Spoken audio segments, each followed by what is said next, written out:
വിശേഷം? എല്ലാവരും സുഖമായിട്ടിരിക്കുകയാണോ? ഞാനിവിടെ അടിപൊളിയായിട്ടിരിക്കണമെന്ന് മുഴുവൻ അങ്ങോട്ട് വിട്ട് പറയാൻ പറ്റില്ല. കാരണം ഈ ഒരു ബെഡിൻ്റെ എൻഡിൽ കിടന്ന് ചാടിത്തുള്ളുകൊണ്ട് വീഴാനൊക്കെ പോകാനായിട്ട് അവിടെ ഇവിടെയൊക്കെ പിടിച്ച് അഡ്ജസ്റ്റ് ചെയ്ത് അങ്ങോട്ടിരിക്കുന്നു. ശരിക്കും എന്തൊക്കെയുണ്ട് എല്ലാവരും വിശേഷം? എല്ലാവരും അടിപൊളിയായിട്ടിരിക്കുന്നു എന്ന് വിചാരിക്കുന്നു. നല്ലൊരു വർഷം എല്ലാവരും സ്റ്റാർട്ട് ചെയ്തു എന്ന് വിചാരിക്കുന്നു. കുറേ പുതിയ തീരുമാനങ്ങളും കുറേ അച്ചീവ് ചെയ്യാനുള്ള ആഗ്രഹങ്ങളും ഒക്കെ ആയിട്ട് എല്ലാവർക്കും നല്ലൊരു വർഷം ആവട്ടെ. വീണ്ടും വീണ്ടും വീണ്ടും പറയുന്നത് പോലെ എല്ലാവർക്കും ഒരു ഹാപ്പി ന്യൂ ഇയർ. ഞാനിപ്പോഴും മുഴുവൻ അങ്ങോട്ട് ഒരു ന്യൂ ഇയർ ഫീവറിന്ന് മാറിയെന്ന് പറയാൻ പറ്റില്ല കേട്ടോ. അതായത് എനിക്കൊരു 2025 സ്റ്റാർട്ട് ചെയ്തത് ഞാനിങ്ങനെ ആക്സെപ്റ്റ് ചെയ്ത് അംഗീകരിച്ച് റിയലൈസ് ചെയ്ത് വരുന്നതേ ഉള്ളൂ. എനിക്കെപ്പോഴും ന്യൂ ഇയർ എന്ന് പറയുന്നത് ഭയങ്കര സ്പെഷ്യലായിട്ടുള്ള ഒരു വർഷം തന്നെയാണ്. പ്രത്യേകിച്ച് കഴിഞ്ഞൊരു 5-6 കൊല്ലമായിട്ട് കേട്ടോ. കാരണം ന്യൂ ഇയറിൽ എന്തെങ്കിലുമൊക്കെ ഒരു റെസൊല്യൂഷൻ പോലെ ഞാൻ എടുക്കാറുണ്ട്. എല്ലാവരും ഇപ്പോൾ കളിയാക്കുന്നൊരു ടോപ്പിക്കായിട്ടാണ് റെസൊല്യൂഷൻ പല സ്ഥലത്തും കാണാറ്. പക്ഷേ എനിക്കത് ഭയങ്കര എഫക്റ്റീവായിട്ടുള്ള ഒരു കാര്യമായിട്ടാണ് തോന്നാറ് കേട്ടോ. ഇപ്പോൾ new year is just another year എന്ന് പറയുന്നത് പോലെ എനിക്കൊരിക്കലും തോന്നാറില്ല. എന്തെങ്കിലുമൊക്കെ ഒരു നല്ല റെസൊല്യൂഷൻ എടുക്കാറുണ്ട്. കുറച്ച് പുതിയ കാര്യങ്ങൾ ജീവിതത്തിൽ കൊണ്ടുവരാൻ വേണ്ടി ശ്രമിക്കാറുണ്ട്. അതിനോട് അനുബന്ധിച്ച് കുറച്ച് കാര്യങ്ങളൊക്കെ മാറാറുണ്ട്. അപ്പോൾ എനിക്കെന്തായാലും ന്യൂ ഇയർ വളരെ സ്പെഷ്യലായിട്ടുള്ള ഒരു ദിവസമാണ്. ഈ ഒരു ന്യൂ ഇയറിലും കഴിഞ്ഞ ന്യൂ ഇയറിലും അതിൻ്റെ മുന്നത്തെ ന്യൂ ഇയറിലും ഒക്കെ ചെയ്തതുപോലെ കുറച്ച് നല്ല തീരുമാനങ്ങളും കുറച്ച് നല്ല ആഗ്രഹങ്ങളും ഒക്കെ വിഷ് ലിസ്റ്റിലോട്ട് ആഡ് ചെയ്തിട്ടും അതിനുവേണ്ടി വർക്ക് ചെയ്യാനും ഒക്കെ സ്റ്റാർട്ട് ചെയ്യണം. യെസ്, അപ്പോൾ അങ്ങനെയൊക്കെയാണ് എൻ്റെ ന്യൂ ഇയർ വിശേഷം. കുറേ ആയി നമ്മുടെ ചാനലിൽ നമ്മളിങ്ങനെ ഇരുന്ന് വർത്താനം പറഞ്ഞിട്ടുള്ള ഒരു വീഡിയോ ചെയ്തിട്ട് അല്ലേ. അല്ലെങ്കിൽ എനിക്ക് തോന്നുന്നു മാസത്തിൽ 1-2 തവണയെങ്കിലും നമ്മൾ എന്തെങ്കിലും ഒരു ഇങ്ങനെ ഇരുന്ന് വർത്താനം പറയുന്ന വീഡിയോയോ എൻ്റെ എന്തെങ്കിലും എക്സ്പീരിയൻസ് ഷെയർ ചെയ്യുന്നതോ അല്ലെങ്കിൽ ഇപ്പോൾ നിങ്ങൾ എന്തെങ്കിലും കാര്യം പറയുകയാണെങ്കിൽ അതിനോട് എൻ്റെ യോജിപ്പും വിയോജിപ്പും അറിയിപ്പിച്ചും കൊണ്ടുള്ള എൻ്റെ അഭിപ്രായങ്ങൾ പറഞ്ഞിട്ടോ അതിനോട് നിങ്ങളുടെ അഭിപ്രായങ്ങൾ പറഞ്ഞിട്ടുള്ളോ എന്തെങ്കിലുമൊക്കെ ഒരു വീഡിയോ നമ്മൾ ഇങ്ങനെ ഇരുന്ന് വർത്താനം പറയുന്നത് ചെയ്യാറുണ്ട്. പക്ഷേ ഇപ്പോൾ കുറേ ആയി ചെയ്തിട്ട് തോന്നുന്നു എനിക്ക്. എന്താ അതിനുള്ള റീസൺ എന്ന് ചോദിച്ചാൽ എനിക്ക് അറിഞ്ഞുകൂടെ. എനിക്ക് വർത്താനം പറയാൻ പൊതുവേ ഇഷ്ടമാണ്. ഞാനിങ്ങനെ 1-2 ആൾക്കാരെയൊക്കെ എൻ്റെ ഓപ്പോസിറ്റ് കിട്ടിക്കഴിഞ്ഞാൽ നോൺ സ്റ്റോപ്പായിട്ട് വർത്താനം പറയാൻ ഇഷ്ടമുള്ള ആളാണ്. പക്ഷെ കഴിഞ്ഞ 2 മാസമായിട്ട് എനിക്കെന്തോ വർത്താനം പറയാനുള്ള ഒരു ഫീൽ ഉണ്ടായിരുന്നില്ല അധികം. അപ്പോൾ തോന്നാത്ത കാര്യങ്ങൾ നമ്മൾ നിർബന്ധിക്കുന്നതിനേക്കാളും നമുക്ക് ശരിക്കും താല്പര്യമുള്ള കാര്യമാണെങ്കിൽ കുറച്ച് കഴിഞ്ഞാൽ അത് നമ്മുടെ തിരിച്ചു വരും എന്നാണ് എൻ്റെ വിശ്വാസം. ഒരു ചെറിയ ബ്രേക്ക് എടുത്തു കഴിഞ്ഞാൽ. അപ്പോൾ ഒരു ബ്രേക്കിന് ശേഷം എൻ്റെ വിശ്വാസപ്രകാരം എനിക്ക് ആ ഫീലിംഗ് ശരിക്കും വന്നിരിക്കുകയാണ്. എനിക്ക് ഒരുപാട് വിശേഷം നിങ്ങളുടെ അടുത്ത് പറയാനുണ്ട്, ഒരുപാട് കാര്യങ്ങൾ നിങ്ങളോട് ഷെയർ ചെയ്യാനുണ്ട്. അതിൻ്റെ ഒരു മോട്ടീവിലാണ് നമ്മൾ ഈ ഒരു വീഡിയോ സ്റ്റാർട്ട് ചെയ്യുന്നത് കേട്ടോ. അപ്പോൾ നേരത്തെ നമ്മൾ പറഞ്ഞതുപോലെ 2024 എനിക്ക് വളരെയധികം ഇമ്പോർട്ടൻ്റ് ആയിട്ടുള്ളൊരു വർഷമായിരുന്നു. 2023 നവംബറോട് കൂടെയാണ് ഞാൻ എൻ്റെ ഒരു 9 to 5 ജോബ് വേണ്ടാന്ന് വെച്ചിട്ട് ഞാനൊരു ഫുൾ ടൈം കോണ്ടൻറ് ക്രിയേറ്റർ ആവുന്നതും ഒരു മേക്കപ്പ് കോഴ്സ് പഠിക്കാൻ വേണ്ടി പോവുകയും ചെയ്യുന്നത്. അത് എന്നെ സംബന്ധിച്ചിടത്തോളം എനിക്ക് അതൊരു ഡിസിഷൻ ഞാൻ എടുത്തെങ്കിലും എനിക്ക് ഒരുപാട് ക്വസ്റ്റ്യൻസ് അവിടെ ഇവിടെയൊക്കെ ഉണ്ടായിരുന്നു. ഞാൻ എടുത്തത് ശരിയാണോ, ഇനിയും എന്തൊക്കെ കാര്യങ്ങൾ നമ്മൾ ലൈഫിൽ ചെയ്യണം, എന്തൊക്കെ അങ്ങനെയായിട്ട് ഒരുപാട് എനിക്കറിയില്ല എന്തൊക്കെ ക്വസ്റ്റ്യൻസ് ആയിരുന്നു എന്നുള്ളത്. സെൽഫ് പ്രൂവ് ചെയ്യാൻ തന്നെ ഒരുപാട് പോയിൻറ്റ്സ് ബാക്കിയുള്ളത് പോലെയൊക്കെ എനിക്ക് തോന്നുമായിരുന്നു ആ ഒരു 2 മാസം. അതായത് നവംബർ ഡിസംബറിൽ. ജാനുവരി ആയി കഴിഞ്ഞപ്പോഴാണ് എനിക്ക് ഉള്ളിൽ നിന്ന് ശരിക്കൊരു പവർ വന്നതുപോലെ തോന്നിയതും എനിക്ക് വർക്ക് ചെയ്യേണ്ട കാര്യങ്ങൾ പ്രോപ്പറായി ലിസ്റ്റ് ചെയ്ത് എൻ്റെ ഒരു വിഷ് ലിസ്റ്റ് ഞാൻ സെറ്റ് ചെയ്തിട്ടുണ്ടായിരുന്നു. ആഗ്രഹിച്ചതുപോലെ വർക്ക് ചെയ്യാൻ പറ്റിയതുകൊണ്ടും നമുക്ക് വർക്ക് ചെയ്യാൻ പറ്റിയതുകൊണ്ട് മാത്രം നമുക്ക് എല്ലാ കാര്യവും നടക്കണം എന്നില്ല. അതിനനുസരിച്ചിട്ട് സറൗണ്ടിങ് നമ്മോടൊപ്പം നിന്നതുകൊണ്ടും ആ ഒരു വിഷ് ലിസ്റ്റിലെ ഏകദേശം 99.9 കാര്യങ്ങളും നമുക്ക് ചെയ്തെടുക്കാൻ പറ്റി എന്ന് ഞാൻ കഴിഞ്ഞ പ്രാവശ്യം ഒരു ഷോർട്സിൽ അല്ലെങ്കിൽ ഒരു റീൽസിൽ ഞാൻ ഷെയർ ചെയ്തിട്ടുണ്ടായിരുന്നു. അപ്പോൾ അതിൻ്റെയൊക്കെ വിശേഷങ്ങളും എൻ്റെ 2024 കഴിഞ്ഞപ്പോൾ എനിക്ക് ജീവിതത്തിലുണ്ടായ മാറ്റങ്ങളും ഞാൻ മാറ്റങ്ങളെ എങ്ങനെ കണ്ടു, അതെങ്ങനെ അഡ്ജസ്റ്റ് ചെയ്തു എന്നുള്ളതിനൊക്കെ പറ്റിയിട്ടാണ് ഞാൻ ഈ വീഡിയോ പറയാൻ വേണ്ടി പോകുന്നത്. ഇപ്പോൾ നമ്മൾ ലൈഫിൽ വിചാരിച്ച കാര്യങ്ങൾ മുഴുവൻ നമുക്ക് ചെയ്തെടുക്കാൻ പറ്റുക അല്ലെങ്കിൽ ചെയ്തെടുക്കാൻ വേണ്ടി ശ്രമിക്കുക എന്ന് പറയുമ്പോൾ ജസ്റ്റ് ഹാർഡ് വർക്ക് മാത്രമല്ല അതിനുള്ളൊരു കാര്യം എന്ന് എനിക്ക് തോന്നുന്നു. അതിൻ്റെ ഒപ്പം നമ്മൾ ചെയ്യേണ്ടതും ചെയ്തുകൊണ്ടിരിക്കേണ്ടതുമായിട്ടുള്ള പല കാര്യങ്ങളുണ്ട്. അപ്പോൾ എൻ്റെ ഒരു എക്സ്പീരിയൻസാണ്. ഞാനിപ്പോൾ ഒരു സക്സസ്ഫുൾ ആളായിട്ടൊന്നും അല്ല കേട്ടോ ഇത് പറയുന്നത്. പക്ഷേ എന്നാലും എനിക്ക് ജീവിതത്തിൽ പല കാര്യങ്ങളോടുള്ള അപ്രോച്ച് ചേഞ്ച് ചെയ്ത കുറച്ച് കാര്യങ്ങൾ ഞാൻ നിങ്ങളുടെ അടുത്ത് ഒന്നും കൂടെ ഒന്ന് ഷെയർ ചെയ്യാമെന്ന് വിചാരിച്ചു. ഇത് 1-2 ആൾക്കാരൊക്കെങ്കിലും ഹെൽപ്ഫുൾ ആയാലോ അല്ലേ. അപ്പോൾ എന്തായാലും welcome to yet another episode of തനി മലയാളീസ് പ്രഹസനം. ഒരു പോയിൻറ്റ്സ് പോലും വിട്ടുപോകരുത്. ഒരുപാട് പോയിൻറ്റ്സ് ഉള്ളതുകൊണ്ടും ഞാനിവിടെ പ്രോപ്പറായിട്ട് ഇങ്ങനെ ബുള്ളറ്റ് പോയിൻറ്റ്സിൽ എഴുതി വെച്ചിട്ടുണ്ട് കേട്ടോ. കഴിഞ്ഞ വർഷം എനിക്ക് വന്ന മാറ്റങ്ങളും ഞാനെടുത്ത തീരുമാനങ്ങളും എന്തൊക്കെയായിരുന്നു, എന്തൊക്കെ പൊട്ടത്തരം ഉണ്ടായിരുന്നു, എന്തൊക്കെ ശരിയായിട്ടുള്ള തീരുമാനം എടുത്തു എന്നുള്ളതെല്ലാം ഞാനിവിടെ ഇങ്ങനെ ലിസ്റ്റ് ചെയ്ത് വെച്ചിട്ടുണ്ട്. അപ്പോൾ അതിനൊക്കെ എനിക്ക് ഒപ്പം നിന്നിട്ടുള്ള ഞാൻ ഡെവലപ്പ് ചെയ്തെടുത്ത കുറച്ച് സ്വഭാവങ്ങളും കൂടെയാണ് നമ്മൾ ഇന്നിവിടെ പറയാൻ വേണ്ടി പോകുന്നത്. പലരും ചോദിക്കാറുള്ള ഒരു ക്വസ്റ്റ്യനാണ്, ലൈഫിൽ നമ്മളിങ്ങനെ പ്രോപ്പറായിട്ട് റുട്ടീനും ഹാബിറ്റ്സും ഒക്കെ കൊണ്ടുപോകുമ്പോൾ ഒന്ന് ലൈഫ് ബോറടിക്കുന്നില്ലേ എഴുതി വെച്ചതുപോലെ ജീവിക്കുമ്പോൾ, രണ്ട് ഒപ്പം ജീവിക്കുന്ന വിഷ്ണുവിന് ഇതൊരു ബുദ്ധിമുട്ടല്ലേ എന്നുള്ളത്. രണ്ട് ക്വസ്റ്റ്യൻസാണ് മെയിൻലി വരാറുള്ളത്. അപ്പോൾ ആദ്യം സ്റ്റാർട്ട് ചെയ്യുന്നത് വിഷ്ണുവിന് ഇതൊരു ബുദ്ധിമുട്ടല്ലേ എന്നുള്ളതെന്ന് നമുക്ക് തുടങ്ങാം. 2019 ഞാൻ ആദ്യമായിട്ട് യൂട്യൂബ് സ്റ്റാർട്ട് ചെയ്യുന്നത്. അന്ന് എനിക്ക് അത്യാവശ്യം റീച്ച് കിട്ടിയ ഒരു വീഡിയോ ആയിരുന്നു, ഒരു സെൽഫ് എൻ്റർടൈൻഡ് ഡേ എന്ന് പറഞ്ഞിട്ടുള്ളൊരു വീഡിയോ. ആ ഒരു വീഡിയോ നിങ്ങളെടുത്തൊന്ന് ചെക്ക് ചെയ്യുകയാണെങ്കിൽ എൻ്റെ റുട്ടീൻസ് എന്തായിരുന്നു എന്നുള്ളത് നിങ്ങൾക്ക് മനസ്സിലാവും. രാവിലെ ആവുന്നു, കുറച്ച് ജോലിക്ക് അപ്ലൈ ചെയ്യുന്നു, ഡിന്നർ ഉണ്ടാക്കുന്നു, ഉച്ചയ്ക്കൊന്നും കഴിക്കുന്നില്ല, രാവിലെ ഒന്നും കഴിക്കുന്നില്ല, ആ ഡിന്നർ ഉണ്ടാക്കിയത് കഴിക്കുന്നു, കിടന്നുറങ്ങുന്നു, രാവിലെ എണീറ്റ് പിന്നെയും വിഷ്ണു ജോലിക്ക് പോകുമ്പോൾ ഞാൻ ഉറക്കത്തുനിന്ന് എണീക്കുന്നില്ല, ബ്രേക്ക്ഫാസ്റ്റ് കഴിക്കുന്നില്ല, ലഞ്ച് സ്കിപ്പ് ചെയ്യുന്നു, ഡിന്നർ മാത്രം കഴിക്കുന്നു, പിന്നെയും കിടന്നുറങ്ങുന്നു, കുറച്ച് ജോലികളൊക്കെ അപ്ലൈ ചെയ്യുന്നു. ഇതായിരുന്നു എൻ്റെ ഒരു ദിവസം 2019. വിഷ്ണുവിൻ്റെ ഒപ്പം ജീവിക്കാൻ വേണ്ടി തുടങ്ങിക്കഴിഞ്ഞപ്പോൾ വിഷ്ണു ലൈഫിൽ വളരെയധികം സെൽഫ് മോട്ടിവേറ്റഡ് ആയിട്ടുള്ള ഒരാളാണ്. പല വീഡിയോസിൽ നമ്മൾ മുന്നേ പറഞ്ഞിട്ടുണ്ട്, ജീവിതത്തിൽ ചെയ്യേണ്ട കാര്യങ്ങൾക്ക് വളരെയധികം ക്ലാരിറ്റി ഉള്ള ഒരാളാണ്, അതിനുവേണ്ടി ഭയങ്കര ഹാർഡ് വർക്ക് ചെയ്യുന്ന ഒരാളാണ്. വിഷ്ണു ഭയങ്കര ബ്രൈറ്റ് ആയിട്ടുള്ള ഒരാളാണ്. അങ്ങനെയൊന്നും എനിക്ക് പറയാൻ പറ്റില്ല. എനിക്ക് തോന്നുന്നു വിഷ്ണുവിനെ അറിയുന്ന ആരും അങ്ങനെ പറയുന്നുണ്ടാവില്ല വിഷ്ണു ഭയങ്കര ബ്രൈറ്റ് ആണെന്നുള്ളത്. പക്ഷേ വിഷ്ണു ഭയങ്കരമായിട്ട് ഹാർഡ് വർക്ക് ചെയ്ത് ഒപ്പമുള്ള ഏതൊരാളുടെയും ഒപ്പം എത്താൻ വേണ്ടി ഹാർഡ് വർക്ക് ചെയ്യുന്ന ഒരു മെൻറ്റാലിറ്റി വിഷ്ണുവിൻ്റെ കണ്ടിട്ടുണ്ട്. അത് എന്നെ ഭയങ്കരമായിട്ട് മോട്ടിവേറ്റ് ചെയ്തിട്ടുള്ളൊരു കാര്യമായിരുന്നു. അങ്ങനെ ജീവിതത്തിൽ ഞാനൊന്നും അച്ചീവ് ചെയ്യുന്നില്ല, എനിക്ക് അച്ചീവ് ചെയ്യേണ്ട കാര്യങ്ങൾക്കൊന്നും വേണ്ടി ഞാൻ വർക്ക് ചെയ്യുന്നില്ല എന്ന് ഡിസൈഡ് ചെയ്ത് കണ്ടു കഴിഞ്ഞപ്പോഴാണ് ഞാൻ കുറച്ച് മാറ്റങ്ങൾ ജീവിതത്തിൽ വരുത്താം എന്ന തീരുമാനമെടുക്കുന്നതും കുറച്ചൊക്കെ റുട്ടീൻ എന്ന പരിപാടിയിലോട്ട് കടക്കും ചെയ്യുന്നത്. അങ്ങനെ കൃത്യമായി ഒരു ദിവസത്തിൽ ചെയ്യേണ്ട കുറച്ച് കാര്യങ്ങൾ ചെയ്തു തുടങ്ങിക്കഴിഞ്ഞപ്പോൾ ഞാൻ എന്തൊരു ദിവസമാണ് എന്ന് പറഞ്ഞ് പഴിക്കുന്നതിന് പകരം ഇന്നത്തെ ഒരു ദിവസം നല്ലൊരു ദിവസമായിരുന്നു എന്ന് പറയാൻ വേണ്ടി തുടങ്ങാനുള്ള അവസരങ്ങൾ എനിക്കുണ്ടായി തുടങ്ങി. അപ്പോൾ അതായിരുന്നു എനിക്ക് ലൈഫിൽ റുട്ടീൻ ഇൻട്രൊഡ്യൂസ് ചെയ്യാൻ തോന്നിയ ഒരു കാര്യം. അപ്പോൾ ഇത് തന്നെ നിങ്ങൾക്ക് മനസ്സിലായിട്ടുണ്ടായിരിക്കും, വിഷ്ണു തന്നെയാണ് എന്നെ റുട്ടീൻസും കാര്യങ്ങളും ജീവിതത്തിലോട്ട് കൊണ്ടുവരാൻ വേണ്ടിയിട്ട് ഭയങ്കരമായിട്ട് മോട്ടിവേറ്റ് ചെയ്തിട്ടുള്ള ഒരാൾ. ആൻഡ് ഞാൻ ലൈഫിൽ റുട്ടീൻ ഫോളോ ചെയ്യുന്നതിൽ എന്നെക്കാളും ഹാപ്പി ആയിട്ടുള്ള ഒരാൾ ഈ ജീവിതത്തിൽ അല്ലെങ്കിൽ ഇവിടെ ഉണ്ടെങ്കിൽ അത് വിഷ്ണു ആയിരിക്കും. കാരണം ഇതേപോലത്തെ റുട്ടീൻസൊക്കെ ഒരു സ്ട്രെസ്സും ഇല്ലാതെ ഈസിലി ഫോളോ ചെയ്യുന്ന ഒരാളാണ് വിഷ്ണു. അതാണ് ഒന്നാമത്തെ കാര്യം. പിന്നെ രണ്ടാമത്തെ കാര്യം, ഇങ്ങനെ ജീവിക്കുമ്പോൾ ഇതൊരു ബുക്കിൽ എഴുതി വെച്ചതുപോലെ ജീവിക്കുന്നത് പോലെ തോന്നുന്നുണ്ടോ എന്നുള്ളത്. ഇപ്പോൾ നിങ്ങൾ എൻ്റെ വീഡിയോ കാണുന്ന ആൾക്കാരാണ്, നിങ്ങൾക്ക് തോന്നുന്നുണ്ടോ ഞാനൊരു ബുക്കിൽ എഴുതി വെച്ചതുപോലെയാണ് ജീവിക്കുന്നതെന്ന്? എനിക്കും മടി പിടിച്ച ദിവസങ്ങളുണ്ട്.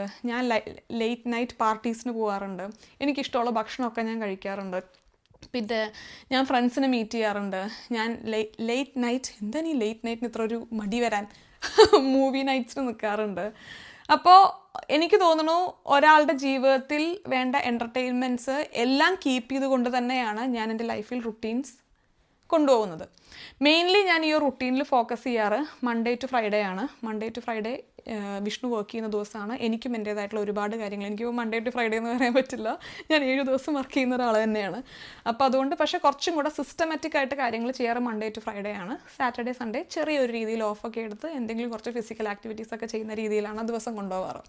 അപ്പോൾ അങ്ങനെ ഒരു ബുക്കിൽ എഴുതി വെച്ച പോലെ ജീവിക്കുന്ന ഒരാളൊന്നുമല്ല ഞാൻ. പക്ഷെ എന്നാലും വേണ്ട കുറച്ച് കാര്യങ്ങൾ എല്ലാ ദിവസവും ചെയ്യാറുണ്ട്. ആ ഒരു ദിവസത്തെ എനർജി എനിക്ക് അതിൽ കിട്ടുന്നത് എന്നുള്ളൊരു ഫീലിംഗ് വന്നതുകൊണ്ടാണ് ആ ദിവസങ്ങൾ ഞാൻ ഇങ്ങനെ റുട്ടീൻസും കാര്യങ്ങളൊക്കെ ചെയ്യുന്നത്. അപ്പോൾ ഏകദേശം 2023 നമ്മൾ കുറച്ച് റുട്ടീനും കാര്യങ്ങളും എല്ലാം ഫോളോ ചെയ്തിട്ടുണ്ടായിരുന്നു. അതിൻ്റെ ഭാഗമായിട്ടാണ് എനിക്ക് കഴിഞ്ഞ കൊല്ലമാണ് ക്ലിയർ ആയിട്ട് എന്തൊക്കെ കാര്യങ്ങളാണ് നമ്മൾ ലൈഫിൽ ഫോളോ ചെയ്യുമ്പോൾ നമുക്ക് ലൈഫ് ഈസി ആവുന്നത് എന്നുള്ളത് കുറച്ചും കൂടി ഒരു ക്ലാരിറ്റി വന്നത്. ഏതൊരു ഹാബിറ്റും നമ്മൾ കുറച്ച് കാലം പ്രാക്ടീസ് ചെയ്യുമ്പോഴാണ് അതിൻ്റെ പ്രോസ് ആൻഡ് കോൺസ് നമുക്ക് മനസ്സിലാവുക. അപ്പോൾ അങ്ങനെ എനിക്ക് വന്ന കുറച്ച് കാര്യങ്ങളാണ് പറയുന്നത്. ആദ്യം നമുക്ക് എൻ്റെ സ്വഭാവത്തിൽ വന്ന ഒരു മാറ്റത്തെ പറഞ്ഞ് നമുക്ക് ഈ ഒരു വീഡിയോ സ്റ്റാർട്ട് ചെയ്യാം. ആദ്യത്തത്, എനിക്ക് ഈ ഒരു വർഷം വന്ന ഒരു ചേഞ്ച് എന്ന് പറയുന്നത്, ഞാനിവിടെ എഴുതി വെച്ചിട്ടുള്ളത് accepting imperfections and trying to improve എന്നാണ്. ഇപ്പോൾ തുടക്കത്തിൽ കുറച്ച് കാലം മുന്നേ ഷോ കാണിക്കുന്ന ഒരാളായിരുന്നു ഞാൻ. ഇപ്പം എന്തെങ്കിലും ഒരു സാധനം വാങ്ങിച്ചാൽ അത് വെച്ചൊരു ഷോ, അല്ലെങ്കിൽ മുടി വെട്ടിയാൽ മുടി വെച്ചൊരു ഷോ, കയ്യ് നെയിൽ പോളിഷ് ഇട്ടാൽ അതൊരു ഷോ. പിന്നെ അങ്ങനെ ഇപ്പോൾ എന്നെ മുന്നേ അറിയുന്ന ആൾക്കാർക്ക് അറിയുന്നുണ്ടായിരിക്കാം, മുന്നേ ഞാൻ അങ്ങനെ തന്നെയായിരുന്നു, എന്തെങ്കിലുമൊക്കെ കുറച്ച് ഷോ ഇറക്കി ജീവിക്കുന്ന ഒരാളായിരുന്നു. പിന്നെ ലേറ്റർ ഏതോ ഒരു പോയിന്റിൽ എനിക്ക് മനസ്സിലായി, നമ്മളിങ്ങനെ ഷോ ഇറക്കുന്നത് കൊണ്ട് പ്രത്യേകിച്ചൊന്നും നമുക്ക് ജീവിതത്തിൽ കിട്ടാൻ പോകുന്നില്ല. ഇതൊരു സ്ട്രെസ്സാണ് നമുക്ക് തരാൻ വേണ്ടി പോകുന്നത്. കാരണം ഇന്നിറക്കിയ ഷോ ഞാൻ നാളെയും ക്യാച്ചപ്പ് ചെയ്യണം, അത് മറ്റന്നാളും ഇതേ ആൾക്കാരെ കാണുമ്പോൾ ക്യാച്ചപ്പ് ചെയ്യണം, അതിൻ്റെ അടുത്ത ദിവസം കാണുമ്പോഴും ഇന്നെന്താണോ ഞാൻ ഇറക്കി അത് തന്നെ ക്യാച്ചപ്പ് ചെയ്യണം. അത് ഭയങ്കര ബുദ്ധിമുട്ടുള്ളൊരു കാര്യമായിട്ട് തോന്നി കഴിഞ്ഞപ്പോൾ ഏതൊരു പോയിന്റിൽ ഞാൻ സെൽഫായിട്ട് റിയലൈസ് ചെയ്ത് ഞാൻ എടുത്തൊരു ഡിസിഷനായിരുന്നു, ഞാൻ എന്താണോ ഞാൻ അത് തന്നെ എല്ലാവരുടെ മുന്നിലും കാണിക്കാൻ വേണ്ടി ശ്രമിക്കും. അനാവശ്യമായി കള്ളം പറയില്ല എന്നുള്ളത്. കള്ളം പറയുന്നത് എനിക്ക് ഭയങ്കര സ്ട്രെസ്സ് തരുന്നൊരു കാര്യമായിരുന്നു. കാരണം ഇന്ന് പറഞ്ഞ കള്ളം നാളെ ഞാൻ മറക്കും. കാരണം എനിക്ക് കുറച്ച് മെമ്മറി ഷോർട്ട് പരിപാടികളുണ്ടല്ലോ, എനിക്ക് ഓർമ്മയുണ്ടാവില്ല അധികം. അതിൻ്റെ പേരിൽ പല സ്ഥലങ്ങളിലും ചമ്മിയ അവസരങ്ങൾ ഉണ്ടായിട്ടുണ്ട്. അപ്പോൾ ഒന്നീ പറഞ്ഞതുപോലെ കള്ളം പറയില്ല, ഷോ ഇറക്കില്ല. പിന്നെ 3, എൻ്റെ വീക്ക്നെസ് എന്താണെന്നുള്ളത് തുറന്ന് ഞാൻ തന്നെ എന്നോട് അംഗീകരിച്ചിട്ടുണ്ടായിരുന്നു. ഇപ്പോൾ പലതും പറയുകയാണെന്നുണ്ടെങ്കിൽ ഞാനൊരു OCD ഉള്ള ഒരാളാണ്. OCD എന്ന് പറയുമ്പോൾ ഈ വൃത്തി പ്രശ്നമല്ല കേട്ടോ ഞാൻ പറയുന്നത്, അതിൻ്റെ പുറമേ ഉള്ള ഒബ്സസീവ് കമ്പൽസീവ് ഡിസോർഡർ എന്ന് പറയുന്ന ഒരു പ്രശ്നം ഏകദേശം എൻ്റെ 12-ാം വയസ്സിൽ ഡയഗ്നോസ് ചെയ്ത് അന്ന് തൊട്ട് തെറാപ്പി എടുക്കുന്ന ഒരാളാണ് ഞാൻ. എൻ്റെ വീട്ടിലൊക്കെ എല്ലാവരും ഇത് കവർ ചെയ്ത് വെച്ചിരുന്ന ഒരു കാര്യമായിരുന്നു. ഇപ്പോൾ തെറാപ്പിസ്റ്റിൻ്റെ അടുത്ത് കൊണ്ടുപോകുമ്പോഴൊക്കെ നമ്മൾ അന്നത്തെ വീഡിയോയിൽ പറഞ്ഞിട്ടുണ്ടായിരുന്നു, അധികം ആരും അറിയാതെയൊക്കെ കൊണ്ടുപോവുക, പിന്നെ കുറച്ച് എന്നെ ഇങ്ങനെ മൂടി വെക്കുക എന്നുള്ള ടൈപ്പിലാണ് ആൾക്കാർ കൊണ്ടുപോയിട്ടുണ്ടായിരുന്നത്.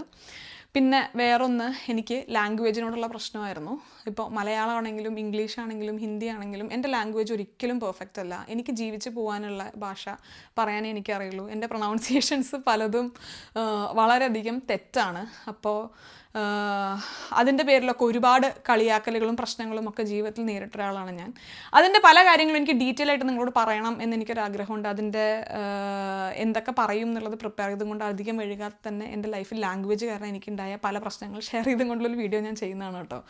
അപ്പോൾ ഈ പറഞ്ഞതുപോലെ ലാംഗ്വേജിനോട് ഉള്ള ഒരു ബുദ്ധിമുട്ട്, പക്ഷെ അപ്പോഴൊക്കെ ഞാൻ പ്രൂവ് ചെയ്തിട്ടുണ്ടായിരുന്നു എനിക്ക് OCD ഇല്ല, ആരും അറിയരുത് എനിക്ക് OCD ഉണ്ട് എന്നുള്ളത്. എനിക്ക് ഇംഗ്ലീഷ് അടിപൊളിയായിട്ട് അറിയാം, എനിക്ക് മലയാളം അടിപൊളിയായിട്ട് അറിയാം, എനിക്ക് ഹിന്ദി അടിപൊളിയായിട്ട് അറിയാം. അങ്ങനെ കാണിക്കാൻ വേണ്ടി ഞാൻ ശ്രമിച്ചുകൊണ്ടിരിക്കുകയായിരുന്നു. അതെനിക്ക് ഭയങ്കര സ്ട്രെസ്സായിരുന്നു. കഴിഞ്ഞ ഒരു 2 കൊല്ലമായിട്ട് പ്രാക്ടീസ് ചെയ്ത് കഴിഞ്ഞ കൊല്ലം ഈസിലി എനിക്ക് ചെയ്യാൻ പറ്റിയിട്ടുള്ളൊരു കാര്യമാണ്, ഞാൻ കാട്ടിക്കൂട്ടലുകൾ നിർത്തി എൻ്റെ വീക്ക്നെസ് എന്താണെന്നുള്ളത് ഞാൻ അംഗീകരിക്കുകയും അതിനെപ്പറ്റി കംഫർട്ടബിളായിട്ട് എനിക്ക് ആൾക്കാരുടെ അടുത്ത് സംസാരിക്കാൻ പറ്റുകയും ചെയ്ത് കഴിഞ്ഞപ്പോൾ എനിക്ക് ആ സ്ട്രെസ്സ് ഒരുപാട് മാറി എന്നുള്ളത് എനിക്ക് എങ്ങനെയാണത് ചേഞ്ച് വന്നതെന്നുള്ളത് പറഞ്ഞുതരാൻ പറ്റുന്നില്ല. കാരണം OCD ഇല്ലയെന്ന് ഞാൻ മറച്ചു വെക്കുമ്പോൾ, അല്ലെങ്കിൽ എൻ്റെ ലാംഗ്വേജ് അടിപൊളിയാണെന്ന് ഞാൻ കാട്ടാൻ ശ്രമിക്കുമ്പോഴാണ് ഒരാൾ എനിക്ക് ലാംഗ്വേജ് അറിയില്ല എന്ന് പറഞ്ഞ് എന്നെ കളിയാക്കുന്നതോ, അല്ലെങ്കിൽ എനിക്ക് OCD ഉണ്ട്, നീ ഒരു എന്താ പറയുക OCD ഉള്ള ആളല്ലേ എന്ന് പറഞ്ഞ് എന്നെ കളിയാക്കുന്നതോ എനിക്കൊരു ബുദ്ധിമുട്ടായിരുന്നത്. ഞാൻ അത് അംഗീകരിക്കാതിരിക്കുമ്പോഴും ഞാനത് കാട്ടിക്കൂട്ടാൻ വേണ്ടി ശ്രമിക്കുമ്പോഴും ആയിരുന്നു. എന്ന് ഞാനത് ആക്സെപ്റ്റ് ചെയ്തോ, എന്ന് ഞാനതിനെപ്പറ്റി കംഫർട്ടബിളായി ആൾക്കാരുടെ അടുത്ത് സംസാരിക്കാൻ തുടങ്ങിയോ, എനിക്കത് വളരെയധികം ഈസി ആയിട്ടുള്ളൊരു ടോപ്പിക്കായി. പിന്നെ അതിൻ്റെ ഒപ്പം തന്നെ എനിക്കിപ്പോൾ ഇംപെർഫെക്ഷൻസ്, ഈ പറഞ്ഞതുപോലെ ഇത് ഇംപെർഫെക്ഷൻസ് ആണോ വീക്ക്നെസ് ആണോ എന്താ വിളിക്കേണ്ടതെന്ന് എനിക്ക് അറിഞ്ഞുകൂടാ. അപ്പോൾ എന്താണോ ഈ കാര്യം, അത് ക്ലിയർ ആയിട്ടുള്ളൊരു ക്ലാരിറ്റി എനിക്കുള്ളതുകൊണ്ട് അത് ഇമ്പ്രൂവ് ചെയ്യാൻ വേണ്ടിയിട്ട് എനിക്ക് വർക്ക് ചെയ്യാനും ഈസിയായി കേട്ടോ. അപ്പോൾ അതെനിക്ക് വന്ന ഒരു വലിയ മാറ്റമായിരുന്നു. എനിക്ക് ജീവിക്കാൻ കുറച്ചും കൂടെ എളുപ്പമാക്കി തന്ന ഒരു റിയലൈസേഷനായിരുന്നു ആ റിയലൈസേഷൻ. അടുത്ത കാര്യം, ഇപ്പം നിങ്ങൾക്ക് ഈ വീഡിയോ കാണുമ്പോൾ എങ്ങനെയാണെന്നറിയില്ല, ഞാൻ കുറച്ച് ഓൺ ദ ഫേസ് കാര്യം പറയുന്ന ഒരാളാണ് കേട്ടോ. അതായത് ഇപ്പോൾ എനിക്ക് എന്തെങ്കിലും കാര്യം ചെയ്യാൻ പറ്റും അല്ലെങ്കിൽ എനിക്ക് ചെയ്യാൻ പറ്റില്ല, യെസ് ആണോ നോ ആണോ എന്നുള്ളത് എനിക്ക് വളരെ ഈസി ആയിട്ട് നോ ഒക്കെ പറയുക എന്നുള്ളത് എന്നെ സംബന്ധിച്ചിടത്തോളം എനിക്കൊരു വലിയ പ്രശ്നമുള്ള കാര്യമല്ല. എനിക്ക് ഓൺ ദ ഫേസ് കാര്യങ്ങൾ പറയാൻ പറ്റുന്ന ഒരാളായിരുന്നു ഞാൻ. അത് ഞാൻ ഇനീഷ്യലിയൊക്കെ ഞാനൊരു ഭയങ്കര ക്രെഡിറ്റായിട്ട് കൊണ്ട് നടക്കുമായിരുന്നു, എനിക്ക് ഓൺ ദ ഫേസ് ഒരാളുടെ അടുത്ത് പറയാൻ ഒരു ബുദ്ധിമുട്ടും ഇല്ല എന്നുള്ളത്. പക്ഷേ ലേറ്റർ ഈ പറഞ്ഞതുപോലെ ഏതോ ഒരു പോയിന്റിൽ ഞാൻ റിയലൈസ് ചെയ്തിട്ടുണ്ടായിരുന്നു, പല കാര്യങ്ങളും നമ്മൾ ഓൺ ദ ഫേസ് പറയുന്നത് നമ്മുടെ ചുറ്റും അടുത്തുള്ള ആൾക്കാർക്ക് കുറച്ച് ബുദ്ധിമുട്ടാണ് എന്നുള്ളത്. അതുകൊണ്ട് ഓൺ ദ ഫേസ് പറയുന്നത് കുറച്ച് നിർത്തി എന്നല്ല ഞാൻ പറയുന്നത് കേട്ടോ, കാരണം അതൊരു സ്വഭാവമാണ്, അത് മാറ്റിയെടുക്കാൻ കുറച്ച് ബുദ്ധിമുട്ടാണ്. പക്ഷെ എന്നാലും നമുക്കൊരു കാര്യം ഒരാളുടെ അടുത്ത് പറയണമെങ്കിൽ തന്നെ അത് റൂഡല്ലാതെ നമുക്ക് നല്ല രീതിയിൽ പ്രസൻറ്റ് ചെയ്യാം എന്നിട്ടുള്ള ഒരു സ്കിൽ എനിക്ക് പഠിച്ചെടുക്കാൻ പറ്റി. ഒരു കോൺവെർസേഷൻ്റെ ഇടയിൽ നിന്ന് എനിക്ക് സ്ട്രൈക്ക് ആയിട്ടുള്ളൊരു കാര്യമായിരുന്നു അത്. നീതു ചേച്ചിനെ നിങ്ങൾക്ക് എല്ലാവർക്കും അറിയുന്നുണ്ടായിരിക്കും. നീതു ചേച്ചിയും ദീപ ചേച്ചിയും തമ്മിലുണ്ടായ ഒരു കോൺവെർസേഷൻ്റെ ഇടയിൽ നീതു ചേച്ചി പറഞ്ഞൊരു ഡയലോഗായിരുന്നു, നിനക്ക് പറയേണ്ട എല്ലാ കാര്യങ്ങളും നിനക്ക് ഒരാളുടെ അടുത്ത് പറയാൻ പറ്റും, അയാളെ ഹേർട്ട് ചെയ്യാതെ നിനക്ക് പ്ലസൻ്റായിട്ട്. അത് നീതു ചേച്ചി ദീപ ചേച്ചി അടുത്ത് പറഞ്ഞൊരു ഡയലോഗാണെങ്കിലും ഞാനിങ്ങനെ പാസ് ചെയ്യുമ്പോൾ കേട്ടൊരു ഡയലോഗായിരുന്നു. അത് എൻ്റെ ലൈഫിലും ഭയങ്കര അധികം ഇൻഫ്ലുവൻസ് വരുത്തിയിട്ടുള്ളൊരു ഡയലോഗായിരുന്നു. അതുകൊണ്ട് ഇപ്പം ഞാൻ പ്രാക്ടീസ് ചെയ്തുകൊണ്ടിരിക്കുന്നതും ഇപ്പം ഞാൻ ചെയ്തുകൊണ്ടിരിക്കുന്ന ഒരു കാര്യവും പ്ലസൻ്റായിട്ട് എനിക്ക് പറയാൻ പറ്റുന്ന കാര്യം ഓപ്പോസിറ്റ് നിൽക്കുന്ന ആൾക്ക് ബുദ്ധിമുട്ട് വരുത്താത്ത രീതിയിൽ പ്രസൻറ്റ് ചെയ്യാൻ വേണ്ടി ശ്രമിക്കുക എന്നുള്ളതാണ്. അത് എനിക്ക് ഭയങ്കര ഹെൽപ്ഫുള്ളായിട്ടുള്ള ഒരു കാര്യം തന്നെയായിരുന്നു. കഴിഞ്ഞ കൊല്ലം നമ്മൾ ഡെവലപ്പ് ചെയ്തെടുത്തതിൽ ആൾക്കാരായിട്ടുള്ള റിലേഷൻഷിപ്പും കാര്യങ്ങളും കൂടുതൽ സ്ട്രോങ് ആയിട്ട് വയ്ക്കാൻ വേണ്ടിയിട്ട് ആ ഒരു സ്വഭാവം ഹെൽപ്പ് ചെയ്തിട്ടുണ്ട്. ഇനി സ്വഭാവത്തിന് പുറമെ നമ്മൾ ഫോളോ ചെയ്ത് വന്ന കാര്യങ്ങളിൽ ഒന്നാണ് ഈ ഒരു മീൽ പ്ലാനിങ് എന്നുള്ളത്. മീൽ പ്ലാനിങ്ങിലോട്ട് നമ്മൾ കടക്കാനുള്ള ഒരു റീസൺ എന്ന് പറയുന്നത് ഫുഡ് വേസ്റ്റേജ് ആയിരുന്നു. ഈ പറഞ്ഞതുപോലെ ഏകദേശം 5 കൊല്ലങ്ങൾക്ക് മുന്നേ ഞാൻ നെതർലൻഡ്സിൽ വന്ന സമയത്ത് എനിക്ക് ഒട്ടും കുക്ക് ചെയ്യാൻ അറിയുന്നുണ്ടായിരുന്നില്ല. വീണ ചേച്ചിയുടെ യൂട്യൂബ് ചാനൽ വെച്ചിട്ടാണ് നമ്മൾ കുക്കിംഗ് എല്ലാം ചെയ്ത് പഠിച്ചു വന്നത്. അപ്പോൾ അതുകൊണ്ട് തന്നെ എന്തൊക്കെ കാര്യം വാങ്ങിക്കണം എന്നുള്ളൊരു കൃത്യമായിട്ടുള്ള ഒരു ഐഡിയ ഒന്നും ഉണ്ടായിരുന്നില്ല. അതുകൊണ്ട് എല്ലാ 2 ദിവസത്തിലും നമ്മൾ ഗ്രോസറി ഷോപ്പിങ്ങിന് വേണ്ടി പോകും, കാണുന്ന പല സാധനങ്ങൾ വാങ്ങിയിട്ട് വരും. അതിൽ കുറേ വേസ്റ്റ് ആവും, കുറേ അപ്പോൾ കുക്ക് ചെയ്യാൻ വേണ്ടി തോന്നില്ല, കുറേ കുക്ക് ചെയ്യുമ്പോൾ മോശമായി പോകുന്ന ഈസ് ഓക്കെ, നമ്മൾ പഠിക്കല്ലേ. അപ്പോൾ അങ്ങനെയൊക്കെ ആയിട്ട് ഫുഡ് വേസ്റ്റേജ് വീട്ടിൽ അത്യാവശ്യം വരാൻ വേണ്ടി തുടങ്ങി. അതിൻ്റെ ഒപ്പം തന്നെ ഓരോ സമയത്ത് എന്ത് കഴിക്കണം എന്നുള്ളതിന് വലിയൊരു ക്ലാരിറ്റി ഉണ്ടാവാതെ തുടങ്ങി കഴിഞ്ഞപ്പോഴാണ് ഞാൻ ഈ മീൽ പ്ലാനിങ് എന്നുള്ള കോൺസെപ്റ്റിലോട്ട് കടക്കുന്നത്. മീൽ പ്ലാനിങ്ങിൽ ഞാൻ ചെയ്യാറുള്ള കാര്യം നിങ്ങൾക്ക് അറിയുന്നുണ്ടായിരിക്കും. എല്ലാ സൺഡേസും ഞാൻ ഭയങ്കര പ്രോപ്പറായിട്ട് Monday to Friday breakfast lunch dinner എന്താണെന്നുള്ളത് ഞാൻ എഴുതി വയ്ക്കും. അതെനിക്ക് ഏകദേശം ഒരു 1-1.5 മണിക്കൂർ എടുക്കുന്നൊരു പരിപാടിയാണ് കേട്ടോ. കാരണം അത്ര എളുപ്പമല്ല എന്ത് കഴിക്കും ഒരു നേരം എന്നുള്ളത് തീരുമാനിക്കൽ. ഇപ്പോൾ വീട്ടിലെ അമ്മേനോടും അച്ഛനോടും പിന്നെ അമ്മമ്മേനോടും ഒക്കെ ചോദിച്ചാൽ ഒരു ഏറ്റവും പറയുന്ന കാര്യമാണ്, ഏറ്റവും ആലോചിച്ചാൽ ബുദ്ധിമുട്ട് വരുന്നത് രാവിലെ എന്ത് കഴിക്കും, ഉച്ചയ്ക്ക് എന്ത് കഴിക്കും, വൈകുന്നേരം എന്ത് കഴിക്കും എന്നുള്ളതാണ്. വിഷ്ണുവിൻ്റെ അമ്മ പറയാറുണ്ട്, എന്തിനാണ് ഈ മനുഷ്യന്മാർ 3 നേരം 4 നേരമൊക്കെ ഭക്ഷണം കഴിക്കുന്നതെന്ന്. അപ്പോൾ അതൊട്ടും ചെറിയൊരു കാര്യമല്ല നമ്മൾ എന്തൊരു നേരം കഴിക്കും എന്നുള്ളൊരു ഡിസിഷൻ ഒരാൾ എടുക്കുന്നത്. അപ്പോൾ അതുകൊണ്ട് ഓരോ ദിവസവും കുറച്ച് സമയം അതിനു വേണ്ടി മാറ്റി വയ്ക്കുന്നതിനേക്കാൾ എനിക്ക് ഹെൽപ്ഫുള്ളായിട്ട് തോന്നിയതും കുറച്ച് ടൈം സേവ് ചെയ്യുന്ന കാര്യമായിട്ട് തോന്നിയതും ഞായറാഴ്ച ഒരു 1-1.5 മണിക്കൂർ എടുത്ത് ബ്രേക്ക്ഫാസ്റ്റ് ലഞ്ച് ഡിന്നർ എന്താണെന്നുള്ളത് പ്രോപ്പറായി പ്ലാൻ ചെയ്ത് കഴിഞ്ഞാൽ അതിന് വേണ്ട ഗ്രോസറീസിൻ്റെ ലിസ്റ്റും ഞാൻ ഒപ്പം ഉണ്ടാക്കും. പ്രോപ്പറായിട്ട് അത് മാത്രമേ വാങ്ങുള്ളൂ. അപ്പോൾ സാറ്റർഡേ ഈവനിങ് ഒക്കെ ആകുമ്പോഴേക്കും നമ്മുടെ ഫ്രിഡ്ജ് ഏകദേശം കാലിയായിട്ടുണ്ടായിരിക്കും. അതിൻ്റെ ഒപ്പം എല്ലാ നേരം എന്ത് കഴിക്കണം എന്നുള്ള ഒരു ടെൻഷനും ഉണ്ടായിരിക്കില്ല. പിന്നെ അധികം ഞാൻ പ്ലാൻ ചെയ്യാറ് ഡിന്നർ തന്നെയാണ് അടുത്ത ദിവസം ലഞ്ചായിട്ട് പ്ലാൻ ചെയ്യാറ്. അപ്പോൾ അങ്ങനെ ചെയ്യുമ്പോൾ ദിവസത്തിൽ ഒരു നേരം കുക്കിംഗ് വരുന്ന രീതിയിൽ തന്നെയാണ് കാര്യങ്ങൾ ചെയ്യാറ്. അപ്പോൾ അതെനിക്ക് ഭയങ്കരമായിട്ട് ഫുഡ് വേസ്റ്റേജ് കുറയ്ക്കാനും ടൈം സേവ് ചെയ്യാനും ഹെൽപ്പ് ചെയ്തിട്ടുള്ള ഒരു ഹാബിറ്റായിരുന്നു മീൽ പ്ലാനിങ്. പിന്നെ മീൽ പ്ലാനിങ് കാരണം എനിക്ക് വന്നിരുന്നൊരു ചെറിയ സ്ട്രെസ് എന്ന് പറയുന്നത്, സാറ്റർഡേ അല്ലെങ്കിൽ സൺഡേ എനിക്കിപ്പോൾ മീൽ പ്ലാൻ ചെയ്യാൻ സമയം കിട്ടിയിട്ടില്ല എന്നുണ്ടെങ്കിൽ എനിക്ക്, അല്ലെങ്കിൽ ഞാനൊന്ന് ഗ്രോസറി ഷോപ്പിംഗ് ചെയ്തിട്ടില്ല എന്നുണ്ടെങ്കിൽ എനിക്ക് സ്റ്റിൽ അതൊരു സ്ട്രഗിൾ തന്നെയായിരുന്നു. ഞാനത് ഒരു സ്വഭാവമായി പഠിച്ചെടുക്കാൻ എനിക്ക് 1 വർഷത്തെ ട്രെയിനിങ്ങിൽ എനിക്ക് പറ്റുമായിരിക്കും. അതായിരുന്നു എനിക്ക് മീൽ പ്ലാനിങ് കാരണം വന്നിട്ടുള്ള ഒരു സ്ട്രെസ് എന്ന് പറയുന്നത്. പിന്നെ വേറൊരു കാര്യം കഴിഞ്ഞ കൊല്ലം സക്സസ്ഫുള്ളി നമ്മൾ ചെയ്തിട്ടുണ്ടായിരുന്നത് സെൽഫ് ടൈം, അല്ലെങ്കിൽ എനിക്ക് വേണ്ടി സെൽഫ് കെയറിന് വേണ്ടി ഞാൻ പ്രോപ്പറായിട്ട് സമയം മാറ്റി വയ്ക്കുക എന്നുള്ളതായിരുന്നു. എല്ലാ ദിവസവും രാവിലെയും വൈകുന്നേരവും ഞാൻ എനിക്ക് വേണ്ടി എന്തെങ്കിലും ഒരു സെൽഫ് പാക്കോ അല്ലെങ്കിൽ ഒരു എന്താ പറയുക സ്കിൻ കെയറോ എന്തെങ്കിലും ഒരു കാര്യം ഞാൻ ചെയ്യാറുണ്ട്. അതേപോലെ തന്നെ വ്യാഴാഴ്ചകളിൽ നീണ്ടു നിവർന്ന് ടബിൽ കിടന്നിട്ടുള്ളൊരു കുളി ഒരു 2 മണിക്കൂർ ഞാൻ ചെയ്യാറുണ്ട്.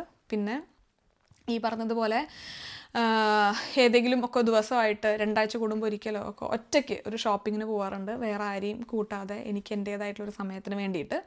എനിക്ക് ഈ ഒരു കാര്യം ചെയ്യാൻ ഏറ്റവും വലിയ മോട്ടിവേഷനായിട്ടുണ്ടായിരുന്നത് ഞാൻ പറഞ്ഞില്ലേ എൻ്റെ അമ്മ തന്നെയായിരുന്നു. കാരണം അമ്മ ഞാൻ കാണുന്ന പ്രായം തൊട്ടിട്ട്, അതായത് ഞാൻ ജനിക്കുന്നതിൻ്റെയൊക്കെ മുന്നേ അമ്മയുടെ 22ാമത്തെ വയസ്സിലൊക്കെയാണ് അമ്മ സ്കൂളിൽ ടീച്ചറായിട്ട് വർക്ക് ചെയ്യുന്നത്. പക്ഷേ എല്ലാ സമയത്തും ഒരിക്കലും അമ്മയ്ക്ക് വേണ്ടി സമയം ഉണ്ടായിട്ടില്ല, ഒരിക്കലും അമ്മയ്ക്ക് വേണ്ടി പൈസ ഉണ്ടായിട്ടില്ല. ഇത്ര കൊല്ലം വർക്ക് ചെയ്തിട്ടുള്ളൊരു ടീച്ചറായിട്ടും ഓരോരുത്തർക്കും അവരുടേതായിട്ടുള്ള തിരക്കും കാര്യങ്ങളും, പിന്നെ വീട്ടിലെ കുറേ വീടുണ്ടാക്കലും, പിന്നെ അതിൻ്റെ ലോൺ അടയ്ക്കുന്ന പരിപാടിയും, പിന്നെ ഞങ്ങൾ രണ്ടുപേരെയും സ്കൂളിൽ വിടുക, സ്കൂൾ ഫീ, പിന്നെ അവിടെ വരുന്ന എക്സ്ട്രാ കരിക്കുലർ ആക്ടിവിറ്റീസിന് വരുന്ന കാര്യങ്ങളും ഒക്കെ ആയിട്ട് പൈസയ്ക്ക് ബുദ്ധിമുട്ടുണ്ടായിരുന്നു, സമയത്തിനും നല്ല ബുദ്ധിമുട്ടുണ്ടായിരുന്നു. അമ്മയ്ക്ക് ഇഷ്ടമുള്ള ഒരു കാര്യം ചെയ്യാനുള്ള സമയം കിട്ടിയിട്ടില്ല. പക്ഷെ അമ്മ തന്നെയാണ് ഇപ്പം എൻ്റെ അടുത്ത് പറയാറ്, അങ്ങനത്തെ എന്ത് സിറ്റുവേഷൻ ആണെന്നുണ്ടെങ്കിലും അധികമൊന്നും ഇല്ലെങ്കിലും ഈ പറഞ്ഞതുപോലെ കുറച്ച് നേരം ഇപ്പോൾ എത്ര ഓരോരുത്തർക്കും ലൈഫിൽ നമുക്ക് മാറ്റി വെക്കാൻ പറ്റുന്ന എമൗണ്ടിനൊക്കെ ഡിഫറൻസ് ഉണ്ടായിരിക്കും. ഓരോരുത്തരുടെ ഏർണിംഗ് ഒന്നാണ്, അവരുടെയൊക്കെ സറൗണ്ടിങ്സ് വേറെയാണ്, സിറ്റുവേഷൻസ് വേറെയാണ്.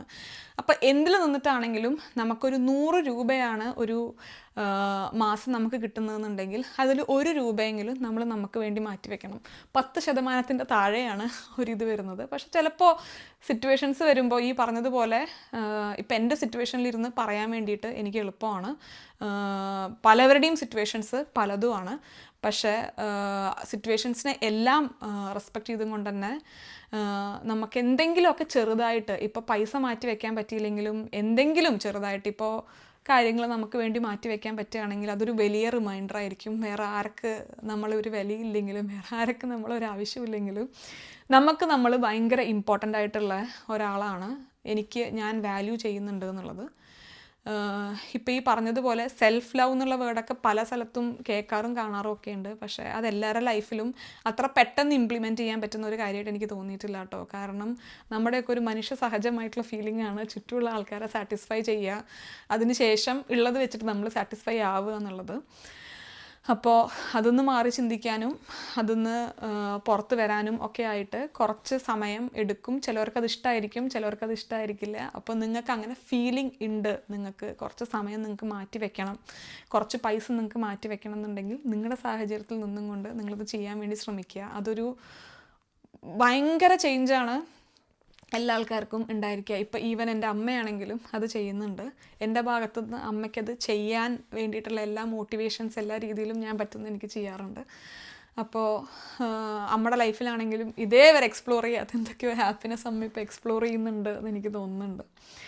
അപ്പോൾ എന്തായാലും അതാണൊരു കാര്യം. ഇത് കേൾക്കുമ്പോൾ ചിലപ്പോൾ നിങ്ങൾക്ക് തോന്നിയേക്കാം കേട്ടോ, എനിക്കിപ്പോൾ കുട്ടിയൊന്നുമില്ലല്ലോ, അപ്പോൾ കുട്ടി ഉണ്ടായി കഴിഞ്ഞാൽ എനിക്കിപ്പോൾ ഈ പറഞ്ഞതുപോലെ സെൽഫ് ടൈമോ അല്ലെങ്കിൽ സെൽഫ് കെയറിനുള്ള സമയം അല്ലെങ്കിൽ സെൽഫായിട്ട് എന്തെങ്കിലും ഒരു പൈസ മാറ്റി വെക്കാനോ നടന്നു എന്ന് വരില്ല എന്നുള്ളത്. നിങ്ങളുടെ ആ ഒരു ക്വസ്റ്റ്യൻ വളരെയധികം വാലിഡാണ്. എനിക്കിതുവരെ കുട്ടിയില്ലാത്തതുകൊണ്ട് എനിക്ക് പറയാനറിയില്ല നാളെ കുട്ടി ഉണ്ടായി കഴിഞ്ഞാൽ എങ്ങനെയാണ് ഞാൻ എൻ്റെ സെൽഫ് ടൈമും സെൽഫ് കെയറും കുറച്ച് പൈസ മാറ്റി വെക്കുന്നതൊക്കെ ചെയ്യാൻ വേണ്ടി പോകുന്നതെന്നുള്ളത്. പക്ഷെ അത് ചെയ്യണം എന്നിട്ടുള്ള ഒരാഗ്രഹമുണ്ട്, ചെയ്യാൻ വേണ്ടി ശ്രമിക്കുകയും ചെയ്യും.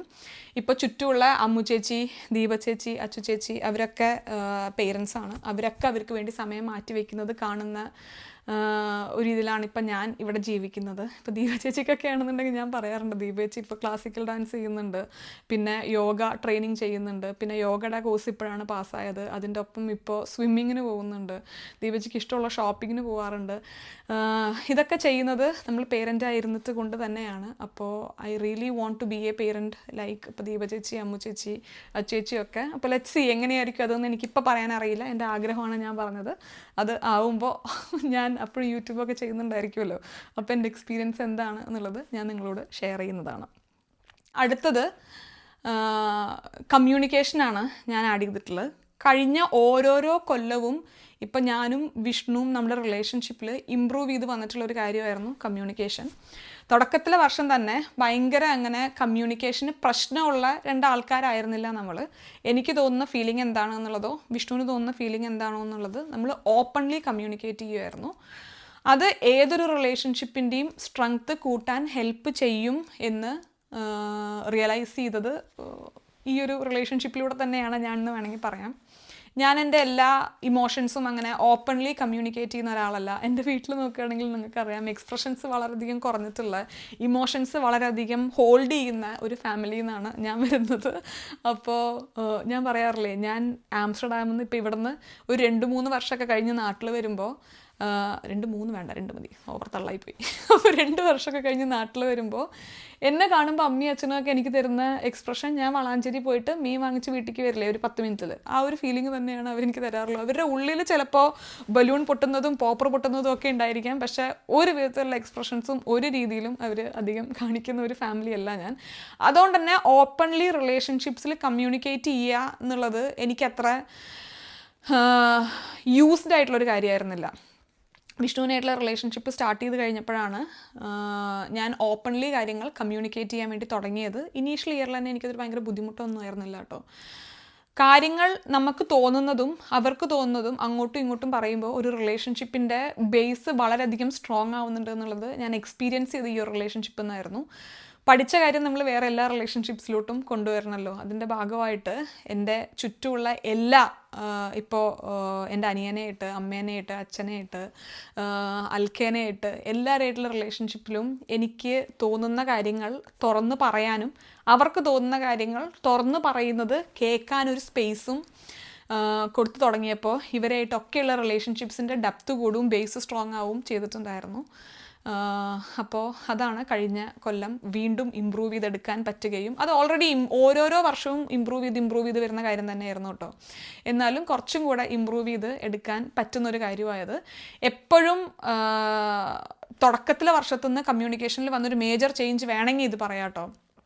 എപ്പോഴും നമുക്ക് ചില ആൾക്കാരുടെ ഇമോഷൻ കേൾക്കുമ്പോൾ നമുക്ക് അത് ഭയങ്കര ബുൾഷിറ്റാണ് ഇവർ പറയുന്നത് എന്ന് നമുക്ക് ചിലപ്പോൾ ഫീൽ ചെയ്യുമല്ലോ. ഇങ്ങനെയൊക്കെ ആൾക്കാർ ചിന്തിക്കുമോ, ഇത് എന്താ ഇവർ പറയണത് എന്നുള്ളത് നമുക്ക് ചിലപ്പോൾ തോന്നും. പക്ഷേ കഴിഞ്ഞ കുറച്ച് മാസങ്ങളായിട്ട് അല്ലെങ്കിൽ കഴിഞ്ഞ ഒരു 1-2 വർഷമായിട്ടാണ് എനിക്ക് മനസ്സിലാവുന്നത്, ഇപ്പം എനിക്ക് തോന്നുന്ന പല ഇമോഷൻസും ഞാനിപ്പോൾ അധികം മറയൊന്നുമില്ലാതെ ഇപ്പം ഞാൻ ഇവിടെ ഈ ഒരു യൂട്യൂബ് ചാനൽ പറയുകയാണെങ്കിൽ പല രീതിയിൽ അത് മനസ്സിലാക്കുന്ന ആൾക്കാരുണ്ടായിരിക്കും. ഇവളെന്ത് വിഡ്ഢിത്തരാണ് പറയണത്, ഇങ്ങനെയൊക്കെ ആർക്കെങ്കിലും തോന്നും, പിന്നെ ഭയങ്കര കാട്ടിക്കൂട്ടൽ, ഇങ്ങനത്തെ പല രീതിയിൽ മനസ്സിലാക്കുന്ന ആൾക്കാരുണ്ടായിരിക്കാം. പക്ഷെ at the end of the day ഈ ഒരു ഇമോഷൻ എനിക്ക് തോന്നിയൊരു ഇമോഷനാണ്, അല്ലേ, എനിക്ക് സിൻസിയറായിട്ട് എനിക്ക് തോന്നിയൊരു ഇമോഷനാണ്. അപ്പോൾ ആ ഒരു റിയലൈസേഷൻ എനിക്ക് ഭയങ്കര റിയലൈസേഷനായിരുന്നു. ഇപ്പോൾ എനിക്കൊന്നും ഒട്ടും മനസ്സിലാക്കാനും അംഗീകരിക്കാനും പറ്റാത്ത എന്താ പറയുക രീതിയിലുള്ള ഇമോഷൻസ് ഇപ്പോൾ ചിലപ്പോൾ അൽക്കയോ ദീപചേച്ചിയോ രോഹിത്തോ ഒക്കെ പറയുകയാണെങ്കിൽ ഞാൻ ഭയങ്കരമായിട്ട് എതിർക്കുമായിരുന്നു. ഇതിങ്ങനെയൊന്നുമല്ല, നീ എന്താ പറയുന്നത്, ഇങ്ങനെ ആലോചിച്ച് നോക്ക്, അതാക്ക് ഇതാക്ക് മറ്റേതാക്ക് എന്ന് പറഞ്ഞിട്ട് എൻ്റേതായിട്ടുള്ള പേഴ്സ്പെക്റ്റീവും കൂടെ ഇട്ടിട്ട് ഞാനതിനെ കുറച്ച് ലൈറ്റാക്കിയിട്ട് എടുക്കുമായിരുന്നു. എതിർക്കും എന്ന് പറയുന്നതിനൊക്കെ നല്ല എനിക്കതായിരുന്നു. കുറച്ച് അത് ഭയങ്കര ഇപ്പം കൺസിഡർ ചെയ്യാതെ ലൈറ്റാക്കി എടുക്കുമായിരുന്നു. പക്ഷെ കഴിഞ്ഞൊരു 1-2 വർഷമായിട്ട് എനിക്ക് തോന്നാറുണ്ട് അവർക്ക് തോന്നുന്ന ഇമോഷനും അതിൻ്റേതായിട്ടുള്ള വാല്യൂ ഉണ്ട്. അവർക്ക് തോന്നുന്നത് ഫോർ എ റീസൺ ആണല്ലോ. അപ്പോൾ അത് എനിക്ക് തോന്നുന്നൊരു ഇമോഷൻ പോലെ തന്നെ നമ്മൾ കൺസിഡർ ചെയ്യണം.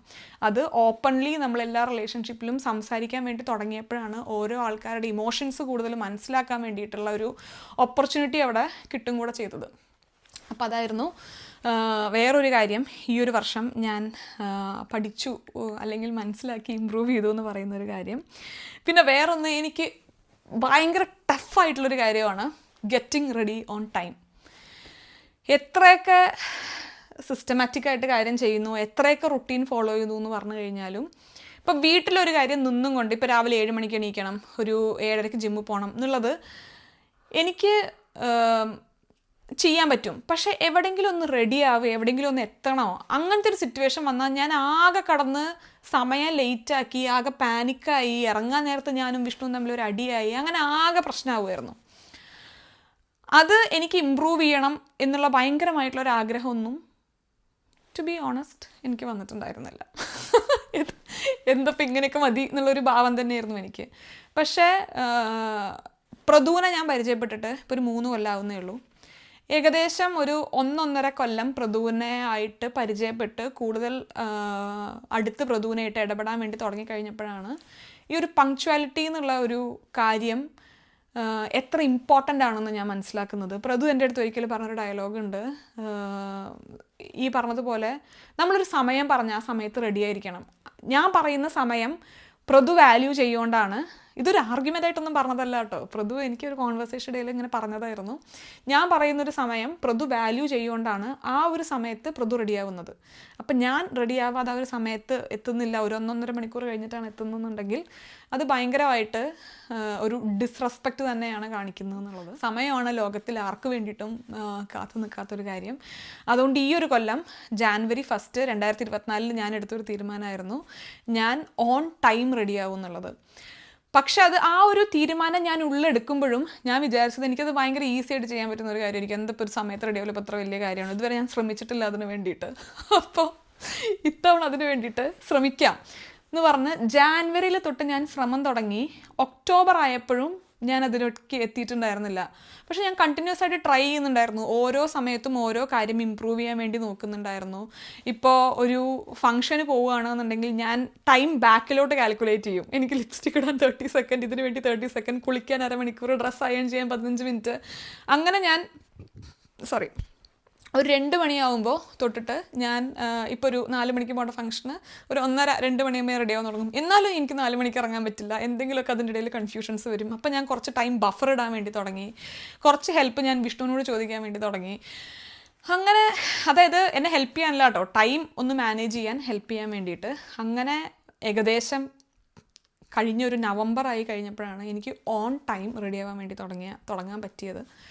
ആദ്യത്തെ 1-2 സമയങ്ങളിൽ എനിക്ക് പിന്നെയും സ്ട്രെസ് തന്നെയായിരുന്നു. ഓൺ ടൈം 6 മണിക്ക് റെഡിയാവുക, 5 മണിക്ക് റെഡിയാവുക എന്നുള്ളത്. പക്ഷേ ഇപ്പം എന്തോ ഭാഗ്യത്തിൽ നമ്മൾ കുറച്ചധികം കാലം പ്രാക്ടീസ് ചെയ്ത്, എനിക്ക് തോന്നുന്നു ജാനുവരി ടു ഒക്ടോബർ വരെ ഏകദേശം ഒരു 10 മാസമായില്ലേ, 10 മാസം പ്രാക്ടീസ് ചെയ്ത് കഴിഞ്ഞപ്പോൾ എനിക്ക് ഇപ്പം അത് ചെയ്യാൻ വേണ്ടി പറ്റുന്നുണ്ട്. ആൻഡ് കഴിഞ്ഞ ദിവസം ന്യൂ ഇയറിന് നടക്കാൻ വേണ്ടി പോയപ്പോൾ നിങ്ങൾ കേട്ടിട്ടുണ്ടായിരിക്കും വിഷ്ണു പറഞ്ഞത് ഞാനിപ്പോൾ ഓൺ ടൈം റെഡി ആവുന്നുണ്ട് എന്നുള്ളത്. എൻ്റെ ഒപ്പം 24 മണിക്കൂർ ജീവിക്കുന്ന ഒരാളുടെ അടുത്തുനിന്ന് എനിക്ക് വേണ്ടൊരു കാര്യം, ഞാൻ ചെയ്യാൻ ആഗ്രഹിച്ചൊരു കാര്യം എനിക്ക് ചെയ്യാൻ പറ്റുന്നുണ്ട് എന്ന് കേൾക്കുന്നത് ഭയങ്കര വലിയൊരു അപ്രീസിയേഷൻ ആയിരുന്നു എനിക്ക്. ഞാൻ മുഴുവൻ വികാരങ്ങളിപ്പോൾ കാണിച്ചില്ലെങ്കിലും. അപ്പോൾ എനിക്ക് ഭയങ്കരമായിട്ട് സെൽഫായിട്ട് ഭയങ്കര പ്രൗഡ് തോന്നിയ, അല്ലെങ്കിൽ ഭയങ്കര ഹാപ്പിനെസ് തോന്നിയ ഒരു കാര്യമായിരുന്നു 10 മാസം എനിക്ക് ചെയ്യാൻ പറ്റാതെയായി കഴിഞ്ഞപ്പോഴും ഞാൻ ആ റെസൊല്യൂഷൻ ഗിവ് അപ്പ് ചെയ്തില്ല. 11ാമത്തെ മാസം തൊട്ട് എനിക്കത് ചെയ്യാൻ പറ്റിയെന്നുള്ളത്. അപ്പോൾ അതൊരു ഭയങ്കര അടിപൊളി കാര്യമായിരുന്നു. ഇപ്പോൾ getting ready on time effortlessly ചെയ്യുന്നൊരു കാര്യമാണെന്നൊന്നും ഞാൻ പറയില്ല. പക്ഷേ എന്നാലും കുറച്ചും കൂടെ ഈസി ആയിട്ട് 5 മണിക്ക് റെഡിയാവാൻ പറഞ്ഞാൽ ഒരു 4:50, 4:55 ആകുമ്പോൾ റെഡിയായി തീരാറുണ്ട്. സോഷ്യൽ മീഡിയ മോർണിംഗ് അത് കുറച്ചധികം കാലമായിട്ട് പ്രാക്ടീസ് ചെയ്യുന്നൊരു കാര്യമാണ്. രാവിലെ കണ്ണ് തുറന്ന് ഏകദേശം ഒരു 2-2.5 മണിക്കൂർ സോഷ്യൽ മീഡിയ ഉപയോഗിക്കാറില്ല. നമ്മളെല്ലാവരും ഇപ്പോൾ ഈ കാണുന്ന യൂട്യൂബ് വരെ സോഷ്യൽ മീഡിയയുടെ ഭാഗമാണ്. നിങ്ങൾ കാണുന്ന ഓരോ വീഡിയോയും സോഷ്യൽ മീഡിയയിൽ എല്ലാം അവൈലബിൾ ആണല്ലേ. പോസിറ്റീവ് ആയിക്കോട്ടെ, നെഗറ്റീവ് ആയിക്കോട്ടെ, മോട്ടിവേഷൻ ആയിക്കോട്ടെ, ഡീമോട്ടിവേറ്റിംഗ് ആയിക്കോട്ടെ, റോങ് ഇൻഫർമേഷൻ ആയിക്കോട്ടെ, റൈറ്റ് ഇൻഫർമേഷൻ ആയിക്കോട്ടെ, എന്ത് you name it you get it, അതാണ് ഇപ്പോൾ സോഷ്യൽ മീഡിയയിൽ. അപ്പോൾ രാവിലെ എണീറ്റിട്ടുള്ള ഒരു 2-2.5 മണിക്കൂർ നമുക്ക് ഭയങ്കര പ്രഷ്യസ് ആയിട്ടുള്ളൊരു ടൈമായിട്ട് എനിക്ക് തോന്നാറുണ്ട്. ഒരു ദിവസത്തെ പോസിറ്റിവിറ്റി ഹോൾഡ് ചെയ്യുന്ന ഒരു മൊമെൻറ്റ്. ആ സമയം തന്നെ ചിലപ്പോൾ സോഷ്യൽ മീഡിയയിൽ എടുക്കുമ്പോൾ ചിലപ്പോൾ ന്യൂസൊക്കെ ആയിരിക്കും. ഇപ്പോൾ ഇന്ന് ഞാൻ എല്ലാം കഴിഞ്ഞ് ഇപ്പോൾ ഈ വീഡിയോ എടുക്കുന്നതിൻ്റെ മുന്നേറ്റാണ് ഞാൻ വീഡിയോ എടുത്തത്. ഫസ്റ്റ് ഞാൻ കണ്ടത് എന്താ പറയുക, ചൈനയിൽ ഇത് വ്യാപിക്കുന്നു, അത് ഫേക്ക് ന്യൂസ് ആണെന്ന് പറയുന്നുണ്ട്, റിയൽ ന്യൂസ് ആണെന്ന് പറയുന്നുണ്ട്, വൈറസ് വ്യാപിക്കുന്നു. അപ്പോൾ അനാവശ്യമായൊരു ആങ്സൈറ്റിയാണ് കണ്ണ് തുറന്ന ഉടനെ എനിക്ക് കിട്ടുന്നതെന്ന് എനിക്ക് തോന്നാറുണ്ട്. ആ ന്യൂസ് ഞാൻ ഒരു 2-3 മണിക്കൂർ ലേറ്റായി കണ്ടു കഴിഞ്ഞാൽ ആ ഒരു ഇൻറ്റൻസിറ്റിയിൽ ചിലപ്പോൾ എന്നെ എഫക്റ്റ് ചെയ്യുന്നുണ്ടായിരിക്കില്ല. പിന്നെ അതേപോലെ അമ്മ മകനെ ആക്രമിച്ചു, മകൻ അമ്മേനെ ആക്രമിച്ചു, ആരെങ്കിലും പറ്റിയിട്ടുള്ള എന്തെങ്കിലുമൊക്കെ പ്രശ്നങ്ങൾ പറയുന്നത്, മുന്നേ ഒരു ഫ്രണ്ട്സ് ആയിരുന്നു ഇപ്പോൾ ഒരു പ്രശ്നമില്ല, അങ്ങനെയൊക്കെ എന്തൊക്കെയോ പറയുന്ന കുറേ കാര്യങ്ങൾ രാവിലെകളിൽ കേൾക്കുന്നത് അത്ര ഒരു ഈസി കാര്യമായിട്ട് എനിക്ക് തോന്നിയിട്ടുണ്ടായിരുന്നില്ല. എനിക്ക് ഒരു ഡേ കുറച്ചും കൂടെ പോസിറ്റീവായി ഇഷ്ടമുള്ള പാട്ടൊക്കെ കേട്ട് വർക്കൗട്ടൊക്കെ ചെയ്ത് ഇഷ്ടമുള്ള ഭക്ഷണമൊക്കെ കഴിച്ച് സ്റ്റാർട്ട് ചെയ്ത് കുറച്ച് നമ്മുടെ ഡേ ഒന്ന് സെറ്റായതിനു ശേഷം അങ്ങനത്തെ ന്യൂസ് കേൾക്കുകയാണെങ്കിൽ എന്തായാലും കേൾക്കും. അപ്പോൾ അങ്ങനത്തെ ന്യൂസ് കേൾക്കുകയാണെന്നുണ്ടെങ്കിൽ ഇത്ര ഒരു ഇമ്പാക്റ്റ് ചിലപ്പോൾ ഉണ്ടായിട്ടുണ്ടായിരിക്കില്ല. അപ്പോൾ അതുകൊണ്ട് രാവിലെ ഒരു 1-2 മണിക്കൂർ ഞാൻ സോഷ്യൽ മീഡിയ ഉപയോഗം വളരെയധികം കുറവാണ്. ഫോൺ ഉപയോഗിക്കുകയാണെങ്കിൽ തന്നെ എൻ്റെ എന്തെങ്കിലും ഭാഗത്തു നിന്നുള്ള എനിക്കിപ്പോൾ എന്തെങ്കിലും പൈസ ട്രാൻസ്ഫർ ചെയ്യണമെങ്കിലോ അല്ലെങ്കിൽ അങ്ങനത്തെ കാര്യങ്ങളൊക്കെ ഉണ്ടായിരിക്കില്ലേ, അമ്മേനെ വിളിക്കണമെങ്കിലോ അങ്ങനത്തെ കാര്യങ്ങളൊക്കെയാണ് രാവിലെ ചെയ്യാറുള്ളൂ. ഇൻസ്റ്റഗ്രാം, ഫേസ്ബുക്ക്, യൂട്യൂബ് എന്നുള്ള കാര്യം രാവിലെ കുറച്ച് നേരം ഞാൻ ഉപയോഗിക്കാറില്ല. ഞാൻ ഒരു ഫുൾ ടൈം കോണ്ടന്റ് ക്രിയേറ്ററാണ്, എന്നാലും പറയേണ്ട കാര്യങ്ങൾ പറയണം എന്ന് തന്നെയാണ് എനിക്ക് തോന്നുന്നത്. അതുകൊണ്ടാണ് ഞാൻ ഇതിവിടെ പറഞ്ഞത്. പിന്നെ വേറൊന്ന് കോളിംഗ് ഹോം ഡെയിലി എന്നാണ് എഴുതി വെച്ചിട്ടുള്ളത്. ഇത് ഞാൻ മുന്നേ ചെയ്തിരുന്ന കാര്യമാണ് കേട്ടോ. പക്ഷെ എന്നാലും അതെനിക്ക് നിങ്ങളുടെ അടുത്ത് പറയണം തോന്നി. ഞാൻ എപ്പോൾ തൊട്ടിട്ട് വീട്ടിൽ നിന്ന് മാറി താമസിക്കുന്ന ആളാണോ, അതായത് ഞാനിപ്പോൾ +2 കഴിഞ്ഞപ്പോഴാണ് ആദ്യമായിട്ട് വീട്ടിൽ നിന്ന് മാറി താമസിക്കുന്നത്. അതിനുശേഷം വീട്ടിൽ നിന്നിട്ടുള്ള സമയങ്ങൾ വളരെ കുറവാണ്. ബൈജൂസ് വിട്ടിട്ടുള്ള ഒരു 1.5 കൊല്ലം വീട്ടിലുണ്ടായിരുന്നു. അതല്ലാതെ വീട്ടിൽ നിൽക്കാനുള്ള ഓപ്പർച്യൂണിറ്റീസ് കുറവായിരുന്നു. ജോലിയുടെ ആവശ്യമായിട്ടും പഠിത്തത്തിൻ്റെ ആവശ്യമായിട്ടും ഒക്കെ പല പല സ്ഥലങ്ങളിലായിരുന്നു. അപ്പോൾ അപ്പോഴൊക്കെ ഞാൻ ഡെയിലി വൺസെങ്കിലും ഞാൻ വീട്ടിലേക്ക് വിളിക്കുമായിരുന്നു. പക്ഷേ കഴിഞ്ഞ 1-2 കൊല്ലമായിട്ട് എനിക്ക് തോന്നിയിട്ടുള്ളൊരു കാര്യം, ഞാനിപ്പോൾ ജോലിയിൽ ബിസി ആയിട്ടിരിക്കുന്ന സമയമാണെങ്കിലോ, അതായത് ഓഫീസിൽ വർക്ക് ചെയ്തിരുന്ന സമയത്ത് ബിസി ആയിട്ടിരിക്കുന്ന സമയമാണെങ്കിലോ, അല്ലെങ്കിൽ ഫ്രണ്ട്സിൻ്റെ ഒപ്പം പുറത്താണെങ്കിലോ ഒക്കെ അമ്മമ്മ എന്നെ വിളിക്കുന്ന സമയത്ത് ഞാൻ ഫോൺ കട്ട് ചെയ്തിട്ടുണ്ട്, ഞാൻ തിരിച്ച് വിളിക്കാതിരുന്നിട്ടുണ്ട്. പക്ഷെ ഇപ്പോൾ അമ്മമ്മ ഒന്ന് എന്നെ വിളിക്കണം എന്ന് ഞാൻ ആഗ്രഹിക്കുന്നുണ്ട്. പക്ഷേ ആ ഒരു കോൾ ഇനി ഒരു ജന്മം ഉണ്ടായിരിക്കില്ല. അപ്പോൾ നമ്മുടെ വളരെ അടുത്ത ആൾക്കാർ നമ്മൾ വിളിക്കുമ്പോൾ നമ്മൾ അവർക്ക് വേണ്ടി കുറച്ച് സമയം മാറ്റി വയ്ക്കാൻ എല്ലാവരും ശ്രമിക്കുക. അപ്പോൾ അതുകൊണ്ട് നിങ്ങൾ വീട്ടിൽ നിന്നൊക്കെ മാറി നിൽക്കുന്ന ആൾക്കാരാണെങ്കിൽ ഡെയിലി വീട്ടിലേക്ക് വിളിക്കുക.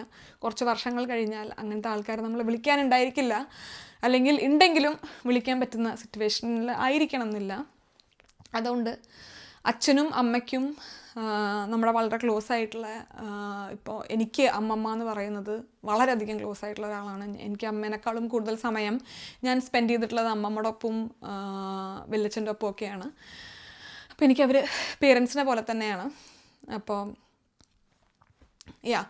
അതിന് വേണ്ടിയിട്ട് കുറച്ച് കൂടെ സമയം മാറ്റിവെക്കുക. നമ്മുടെ പല തിരക്കുകളിലും നമ്മൾ വീട്ടിലെ പല ആൾക്കാരെയും മറക്കാതിരിക്കുക. ഞാൻ മറന്ന് എപ്പോഴും അമ്മമ്മയുടെ കോൾ കട്ട് ചെയ്തിരുന്നു എന്നല്ല, പക്ഷെ എന്നാലും എല്ലാ ദിവസവും അമ്മമ്മ എന്നെ വിളിക്കുമായിരുന്നു. ഞാൻ ഓൾട്ടർനേറ്റ് ഡേയ്സൊക്കെ ഫോൺ എടുക്കുക, അങ്ങോട്ട് തിരിച്ച് വിളിക്കുക എന്നുള്ള പോലെയൊക്കെ ആയിരുന്നു. പക്ഷേ ഇനി ആ വിളി അധികം ഉണ്ടായിരിക്കില്ല. അപ്പോൾ അതായിരുന്നു അടുത്തൊരു കാര്യം. അപ്പോൾ അതൊക്കെയായിരുന്നു 2024 രത്നച്ചുരുക്കങ്ങൾ എന്ന് പറയുന്നത്. ഇനി 2024 കഴിഞ്ഞ് ഇപ്പോൾ 2025 തുടങ്ങിക്കഴിഞ്ഞപ്പോഴും കുറച്ചും കൂടെ കാര്യങ്ങൾ ജീവിതത്തിൽ ചെയ്യണം എന്നുള്ള ആഗ്രഹമായിട്ട് തന്നെയാണ് നമ്മൾ മുന്നോട്ട് പോകുന്നത്. അപ്പോഴും കുറച്ച് കാര്യങ്ങൾ ചെയ്തു തുടങ്ങണം എന്ന് ഞാൻ വിചാരിക്കുന്നുണ്ട്. അതിൽ ഒരു കാര്യം എന്ന് പറയുന്നത് കുറച്ചും കൂടെ ഡോക്യുമെൻറ്റേഷൻ റിലേറ്റഡ് ആയിട്ടുള്ള റെസ്പോൺസിബിലിറ്റീസ് ചെയ്തു തുടങ്ങണം എന്നുള്ളതാണ്. ഇപ്പോൾ വീട്ടിൽ ഇപ്പോൾ ഞാനും വിഷ്ണുവും കൂടെ ഇവിടെ ഉള്ളതിൽ വീട്ടിലെ ഇപ്പോൾ ക്ലീനിങ്, ഷോപ്പിംഗ്, ഈ പറഞ്ഞതുപോലെ മീൽ പ്ലാനിങ്, ഫുഡ് ഉണ്ടാക്കൽ, വീട് അറേഞ്ച് ചെയ്ത് വെക്കുന്നത്, അങ്ങനത്തെ ഒരു മേഖലയിൽ മാത്രമാണ് ഞാൻ കാര്യമായിട്ട് കോൺസെൻട്രേറ്റ് ചെയ്യുന്നത്. ഇപ്പോൾ വീട്ടിലെ ടാക്സിൻ്റെ പ്രശ്നങ്ങൾ, ഓട്ടോ ഡിഡക്ഷൻസ്, അല്ലെങ്കിൽ ഇപ്പോൾ നാട്ടിലോട്ട് നമ്മൾ അതിൽ ഞാൻ ഇടപെടാറുണ്ട് കേട്ടോ. നാട്ടിലോട്ട് പൈസ അയക്കുന്നില്ല, കാരണം എൻ്റെ വീട്ടിലേക്ക് ഞാൻ അയക്കാറ്. അപ്പോൾ അങ്ങനത്തെ കുറച്ച് കാര്യങ്ങളുണ്ടായിരിക്കില്ലേ. ഇപ്പോൾ എന്താ പറയുക, അങ്ങനത്തെ എന്തെങ്കിലുമൊക്കെ ഡോക്യുമെൻറ്റേഷൻ റിലേറ്റഡ് ആയിട്ടുള്ള, ടാക്സ് റിലേറ്റഡ് ആയിട്ടുള്ള പരിപാടി ഉണ്ടായിരിക്കും. വാട്ടർ ബിൽ ഉണ്ടായിരിക്കും, ഇലക്ട്രിസിറ്റി ഉണ്ടായിരിക്കും. ഇവിടെ ഇപ്പോൾ സോളാർ പാനൽ വെക്കണമെന്നുണ്ടെങ്കിൽ അങ്ങനത്തെ കാര്യങ്ങളൊക്കെ മെയിൻലി വിഷ്ണു ആണ് ചെയ്യുന്നത്. ആൻഡ് അങ്ങനത്തെ കാര്യങ്ങളിൽ എനിക്ക് നോളേജ് 0 ആണ്, എനിക്കൊന്നും അറിയാൻ പാടില്ല. ഇപ്പോൾ എനിക്ക് കുറച്ചെങ്കിലും അറിയുന്ന ഒരു കാര്യം നമ്മൾ എന്തൊക്കെ ഇൻവെസ്റ്റ്മെൻറ്റ്സ് ചെയ്യുന്നുണ്ട് എന്നുള്ളതായിരിക്കും. പക്ഷേ അതും എനിക്ക് മുഴുവനായിട്ടുള്ള ഒരു ക്ലാരിറ്റി ഒന്നുമില്ല. എനിക്കത് ഭയങ്കര ഇൻട്രസ്റ്റ് ഉള്ള ഒരു ടോപ്പിക്കായിട്ട് തോന്നാറില്ല. പക്ഷേ അങ്ങനെ അത് അങ്ങോട്ട് വിട്ടുകൊടുക്കാൻ പാടില്ല. അങ്ങനത്തെ എല്ലാ റെസ്പോൺസിബിലിറ്റീസും ഒരാൾ തന്നെ ഏറ്റെടുക്കുമ്പോൾ അയാൾക്ക് അതൊരു ബുദ്ധിമുട്ടായിട്ട് തോന്നും എന്നുള്ളൊരു റിയലൈസേഷനിൽ ഇത്തവണ ഞാൻ എടുത്തിട്ടുള്ള ഒരു തീരുമാനമാണ് കുറച്ചും കൂടെ ഡോക്യുമെൻറ്റേഷൻ റിലേറ്റഡ് ആയിട്ടുള്ള കാര്യങ്ങളിൽ ഉള്ള റെസ്പോൺസിബിലിറ്റീസ് ഏറ്റെടുക്കണം. ഇപ്പോൾ എന്താ പറയുക, ടാക്സിൻ്റെ കാര്യമൊക്കെ എങ്ങനെയൊക്കെയാണ് നടക്കുന്നത് എന്നുള്ളത്. അതിൻ്റെ ഒപ്പം തന്നെ ഞാൻ ചെയ്യുന്ന കാര്യങ്ങളിൽ വിഷ്ണുവിന് ഒരു ഇൻവോൾവ്മെൻറ്റും ഇല്ല കേട്ടോ. വീട് ഒതുക്കി വെക്കുക, കാര്യങ്ങൾ ചെയ്യുക, മീൽ പ്ലാൻ ചെയ്യുക, അതൊരു ചെറിയ കാര്യമായിട്ടൊന്നും എനിക്ക് തോന്നുന്നില്ല. ഞങ്ങളുടെ 2 പേരുടെയും എന്താണോ കംഫർട്ട് സ്പേസ്, ആ ഒരു രീതിയിൽ നമ്മൾ കാര്യങ്ങൾ ചെയ്തു തുടങ്ങിയതാണ്. പക്ഷേ ഇറ്റ്സ് ഹൈ ടൈം നമ്മൾ 2 പേരും അങ്ങോട്ടും ഇങ്ങോട്ടും കുറച്ച് മേർജ് ചെയ്യാൻ വേണ്ടിയിട്ട്. അപ്പോൾ വിഷ്ണു കുറച്ച് ഇങ്ങനത്തെ കാര്യങ്ങൾ ചെയ്തു തുടങ്ങാം എന്ന് വിഷ്ണു പറഞ്ഞിട്ടുണ്ട്. അതിൻ്റെ ഒപ്പം തന്നെ ഞാൻ കുറച്ച് ഈ കാര്യങ്ങളും ചെയ്ത് തുടങ്ങണം എന്നാണ് ഞാൻ വിചാരിക്കുന്നത്. അപ്പോൾ കുറച്ചും കൂടെ ടേക്കിംഗ് അപ്പ് ഡോക്യുമെൻറ്റേഷൻ റെസ്പോൺസിബിലിറ്റിയാണ് 2025 ഞാൻ വരുത്താൻ പറ്റുന്ന ഒരു മാറ്റം. ഈ പറഞ്ഞതുപോലെ എനിക്ക് നല്ല സമയം എടുക്കുന്ന കാര്യമാണത് ചെയ്ത് വരാൻ വേണ്ടിയിട്ട്. അടുത്തത് ഞാൻ എഴുതി വെച്ചിട്ടുള്ള ടൈം ബ്ലോക്കിംഗ് ആണ്. ഒരു ദിവസം എനിക്ക് വേണ്ട എല്ലാ കാര്യങ്ങളും ഞാൻ ചെയ്യാറുണ്ടെന്നുണ്ടെങ്കിലും ചില കാര്യങ്ങളിൽ ഞാൻ അനാവശ്യമായിട്ട് കുറേ സമയം വേസ്റ്റ് ചെയ്യുന്നത് പോലെ എനിക്ക് തോന്നാറുണ്ട്. ഈ പറഞ്ഞതുപോലെ ഒരു ബുക്കിൽ എഴുതി വെച്ചതുപോലെ ജീവിക്കുകയൊന്നുമല്ല കേട്ടോ. പക്ഷേ എന്നാലും ചില കാര്യങ്ങൾ കുറച്ചും കൂടെ സമയക്കുറവിൽ ചെയ്യാൻ പറ്റുന്നുണ്ടെങ്കിൽ, ഓരോരോ പെർട്ടിക്കുലർ കാര്യം എനിക്കൊരു ദിവസം ചെയ്യാനുണ്ടെങ്കിൽ എത്ര സമയത്തിനുള്ളിൽ ചെയ്ത് തീർക്കണം എന്നുള്ള ഒരു ചെറിയ ടൈം ബ്ലോക്കിങ്ങും കൂടെ ചെയ്ത് തുടങ്ങണം. കുറച്ചും കൂടെ നമ്മൾ പ്രൊഡക്റ്റീവ് ആക്കാൻ എന്നാണ് എനിക്ക് ഫീൽ ചെയ്യുന്നത്. അതാണ് നമ്മൾ വേറൊരു കാര്യം ചെയ്യാൻ വേണ്ടി പോകുന്നത്. പിന്നെ വേറൊരു കാര്യം കൂടെ ഞാൻ വിചാരിച്ചിട്ടുണ്ടായിരുന്നു, അത് ഞാൻ എഴുതാൻ മറന്നുപോയി. എന്തായിരുന്നു അത്? മറന്നുപോയി. എപ്പോഴെങ്കിലും ഓർമ്മ വരികയാണെന്നുണ്ടെങ്കിൽ ഞാൻ ഏതെങ്കിലും ഒരു വീഡിയോയിൽ ഷെയർ ചെയ്യാം. അപ്പോൾ എന്തായാലും എനിക്കിത് ഭയങ്കര റിഫ്രഷിങ് ആയിട്ടുള്ള ഒരു വീഡിയോ ആയിരുന്നു കേട്ടോ. കുറേ കാലമായി ഇങ്ങനെ വർത്താനം പറഞ്ഞിട്ടുള്ളൊരു വീഡിയോ ചെയ്തിട്ട്. അപ്പോൾ ഞാൻ വിചാരിച്ചു എനിക്കിത് ചെയ്ത് വരുമ്പോൾ കുറച്ച് ബുദ്ധിമുട്ടായിരിക്കും സംസാരിക്കാൻ, കാരണം ടച്ച് വിട്ടു പോയല്ലോ എന്നുള്ളത്. പക്ഷെ സംസാരിച്ച് വന്നപ്പോൾ ഞാൻ ഭയങ്കര ഇൻവോൾവ് ആയിരുന്നു. ഞാൻ ജസ്റ്റ് ആ ബുള്ളറ്റ് പോയിൻറ്റ്സ് എഴുതി വെച്ചിരുന്നെങ്കിലും ഓരോരോ കാര്യങ്ങളിലും ഞാൻ എന്ത് പറയണമെന്ന് വിചാരിച്ചത് എനിക്ക് പറയാൻ പറ്റി എന്ന് ഞാൻ വിചാരിക്കുന്നു. ഞാൻ ഈ പറഞ്ഞ കാര്യങ്ങളോട് നിങ്ങൾക്ക് യോജിപ്പും വിയോജിപ്പും ഉണ്ടായിരിക്കാം. നേരത്തെ പറഞ്ഞതുപോലെ ഓരോ മനുഷ്യന്മാരും ഡിഫറെൻ്റാണ്. അവരുടേതായിട്ടുള്ള രീതിയിലാണ് എല്ലാവരും ജീവിക്കുന്നത്. അപ്പോൾ നിങ്ങളുടെ യോജിപ്പാണെങ്കിലും വിയോജിപ്പാണെങ്കിലും നിങ്ങൾ കമൻറ്റ് സെക്ഷനിൽ അറിയിക്കുക. അപ്പോൾ അത്രയൊക്കെയാണുള്ളൂ. ഈ ഒരു വീഡിയോ ചെയ്യാൻ ഉള്ള ഒരു മോട്ടിവേഷൻ നേരത്തെ പറഞ്ഞതുപോലെ ഏതെങ്കിലും ഒരാൾക്കെങ്കിലും എന്തെങ്കിലും ഒരു രീതിയിൽ ഹെൽപ്ഫുൾ ആയാലോ. ഇപ്പോൾ ഞാൻ നേരത്തെ പറഞ്ഞില്ലേ, നീതു ചേച്ചി പറഞ്ഞ, ദീപേച്ചിയുടെ അടുത്ത് പറഞ്ഞ എന്തോ ഒരു കാര്യമാണ് എനിക്ക് ക്ലിക്കിംഗ് ആയിട്ട് ഫീൽ ചെയ്തത്. അതേപോലെ ഏതെങ്കിലും ഒരു വാക്കോ ഏതെങ്കിലുമൊക്കെ വേർഡോ എപ്പോൾ ആര് പറയുമ്പോഴാണ് ആൾക്കാർക്ക് റിയലൈസേഷൻ ഉണ്ടാവുക, മനസ്സിലാവുക എന്നുള്ളതൊന്നും പറയാൻ പറ്റില്ലല്ലോ. എന്തായാലും അത്രയൊക്കെയാണുള്ളൂ. നേരത്തെ പറഞ്ഞതുപോലെ എനിക്ക് വായികയിൽ തോന്നിയതൊക്കെ, വായിക്ക് തോന്നിയത് കോതയ്ക്ക് പാട്ട് എന്നുള്ള രീതിയിൽ ഞാൻ നിങ്ങളുടെ അടുത്ത് പറഞ്ഞിട്ടുണ്ട്. അപ്പോൾ വീഡിയോ നിങ്ങൾക്ക് ഇഷ്ടപ്പെട്ടു എന്ന് വിചാരിക്കുന്നു. നിങ്ങളുടെ അഭിപ്രായം എന്തായാലും കമൻറ്റ് സെക്ഷനിൽ അറിയിക്കാം. Very happy I did this video. കാരണം എനിക്ക് ഭയങ്കര റിഫ്രഷ്ഡ് ആയിട്ട് ഫീൽ ചെയ്യുന്നു. എനിക്ക് വേണ്ട കാര്യങ്ങളൊക്കെ ഞാൻ ആരുടെയൊക്കെയോ എടുത്ത് പറഞ്ഞതുപോലെയോ എന്തൊക്കെയോ ഒരു സന്തോഷമൊക്കെ എനിക്ക് തോന്നുന്നു. നിങ്ങളുടെ അടുത്ത് ഭയങ്കര സ്നേഹമൊക്കെ തോന്നുന്നു, ഭയങ്കര ക്ലോസ് ആയതുപോലെയൊക്കെ. അപ്പോൾ എന്തായാലും അത്രയാണുള്ളൂ. നിങ്ങൾക്ക് ഈ ഒരു വീഡിയോ ഇഷ്ടപ്പെട്ടു എന്ന് ഞാൻ വിചാരിക്കുന്നു. വീണ്ടും നല്ലൊരു വീഡിയോ ആയിട്ട് വീണ്ടും കാണുന്നത് വരെ എല്ലാവർക്കും നന്ദി, നമസ്കാരം, സസ്നേഹം, തനി മലയാളി. ടാറ്റാ.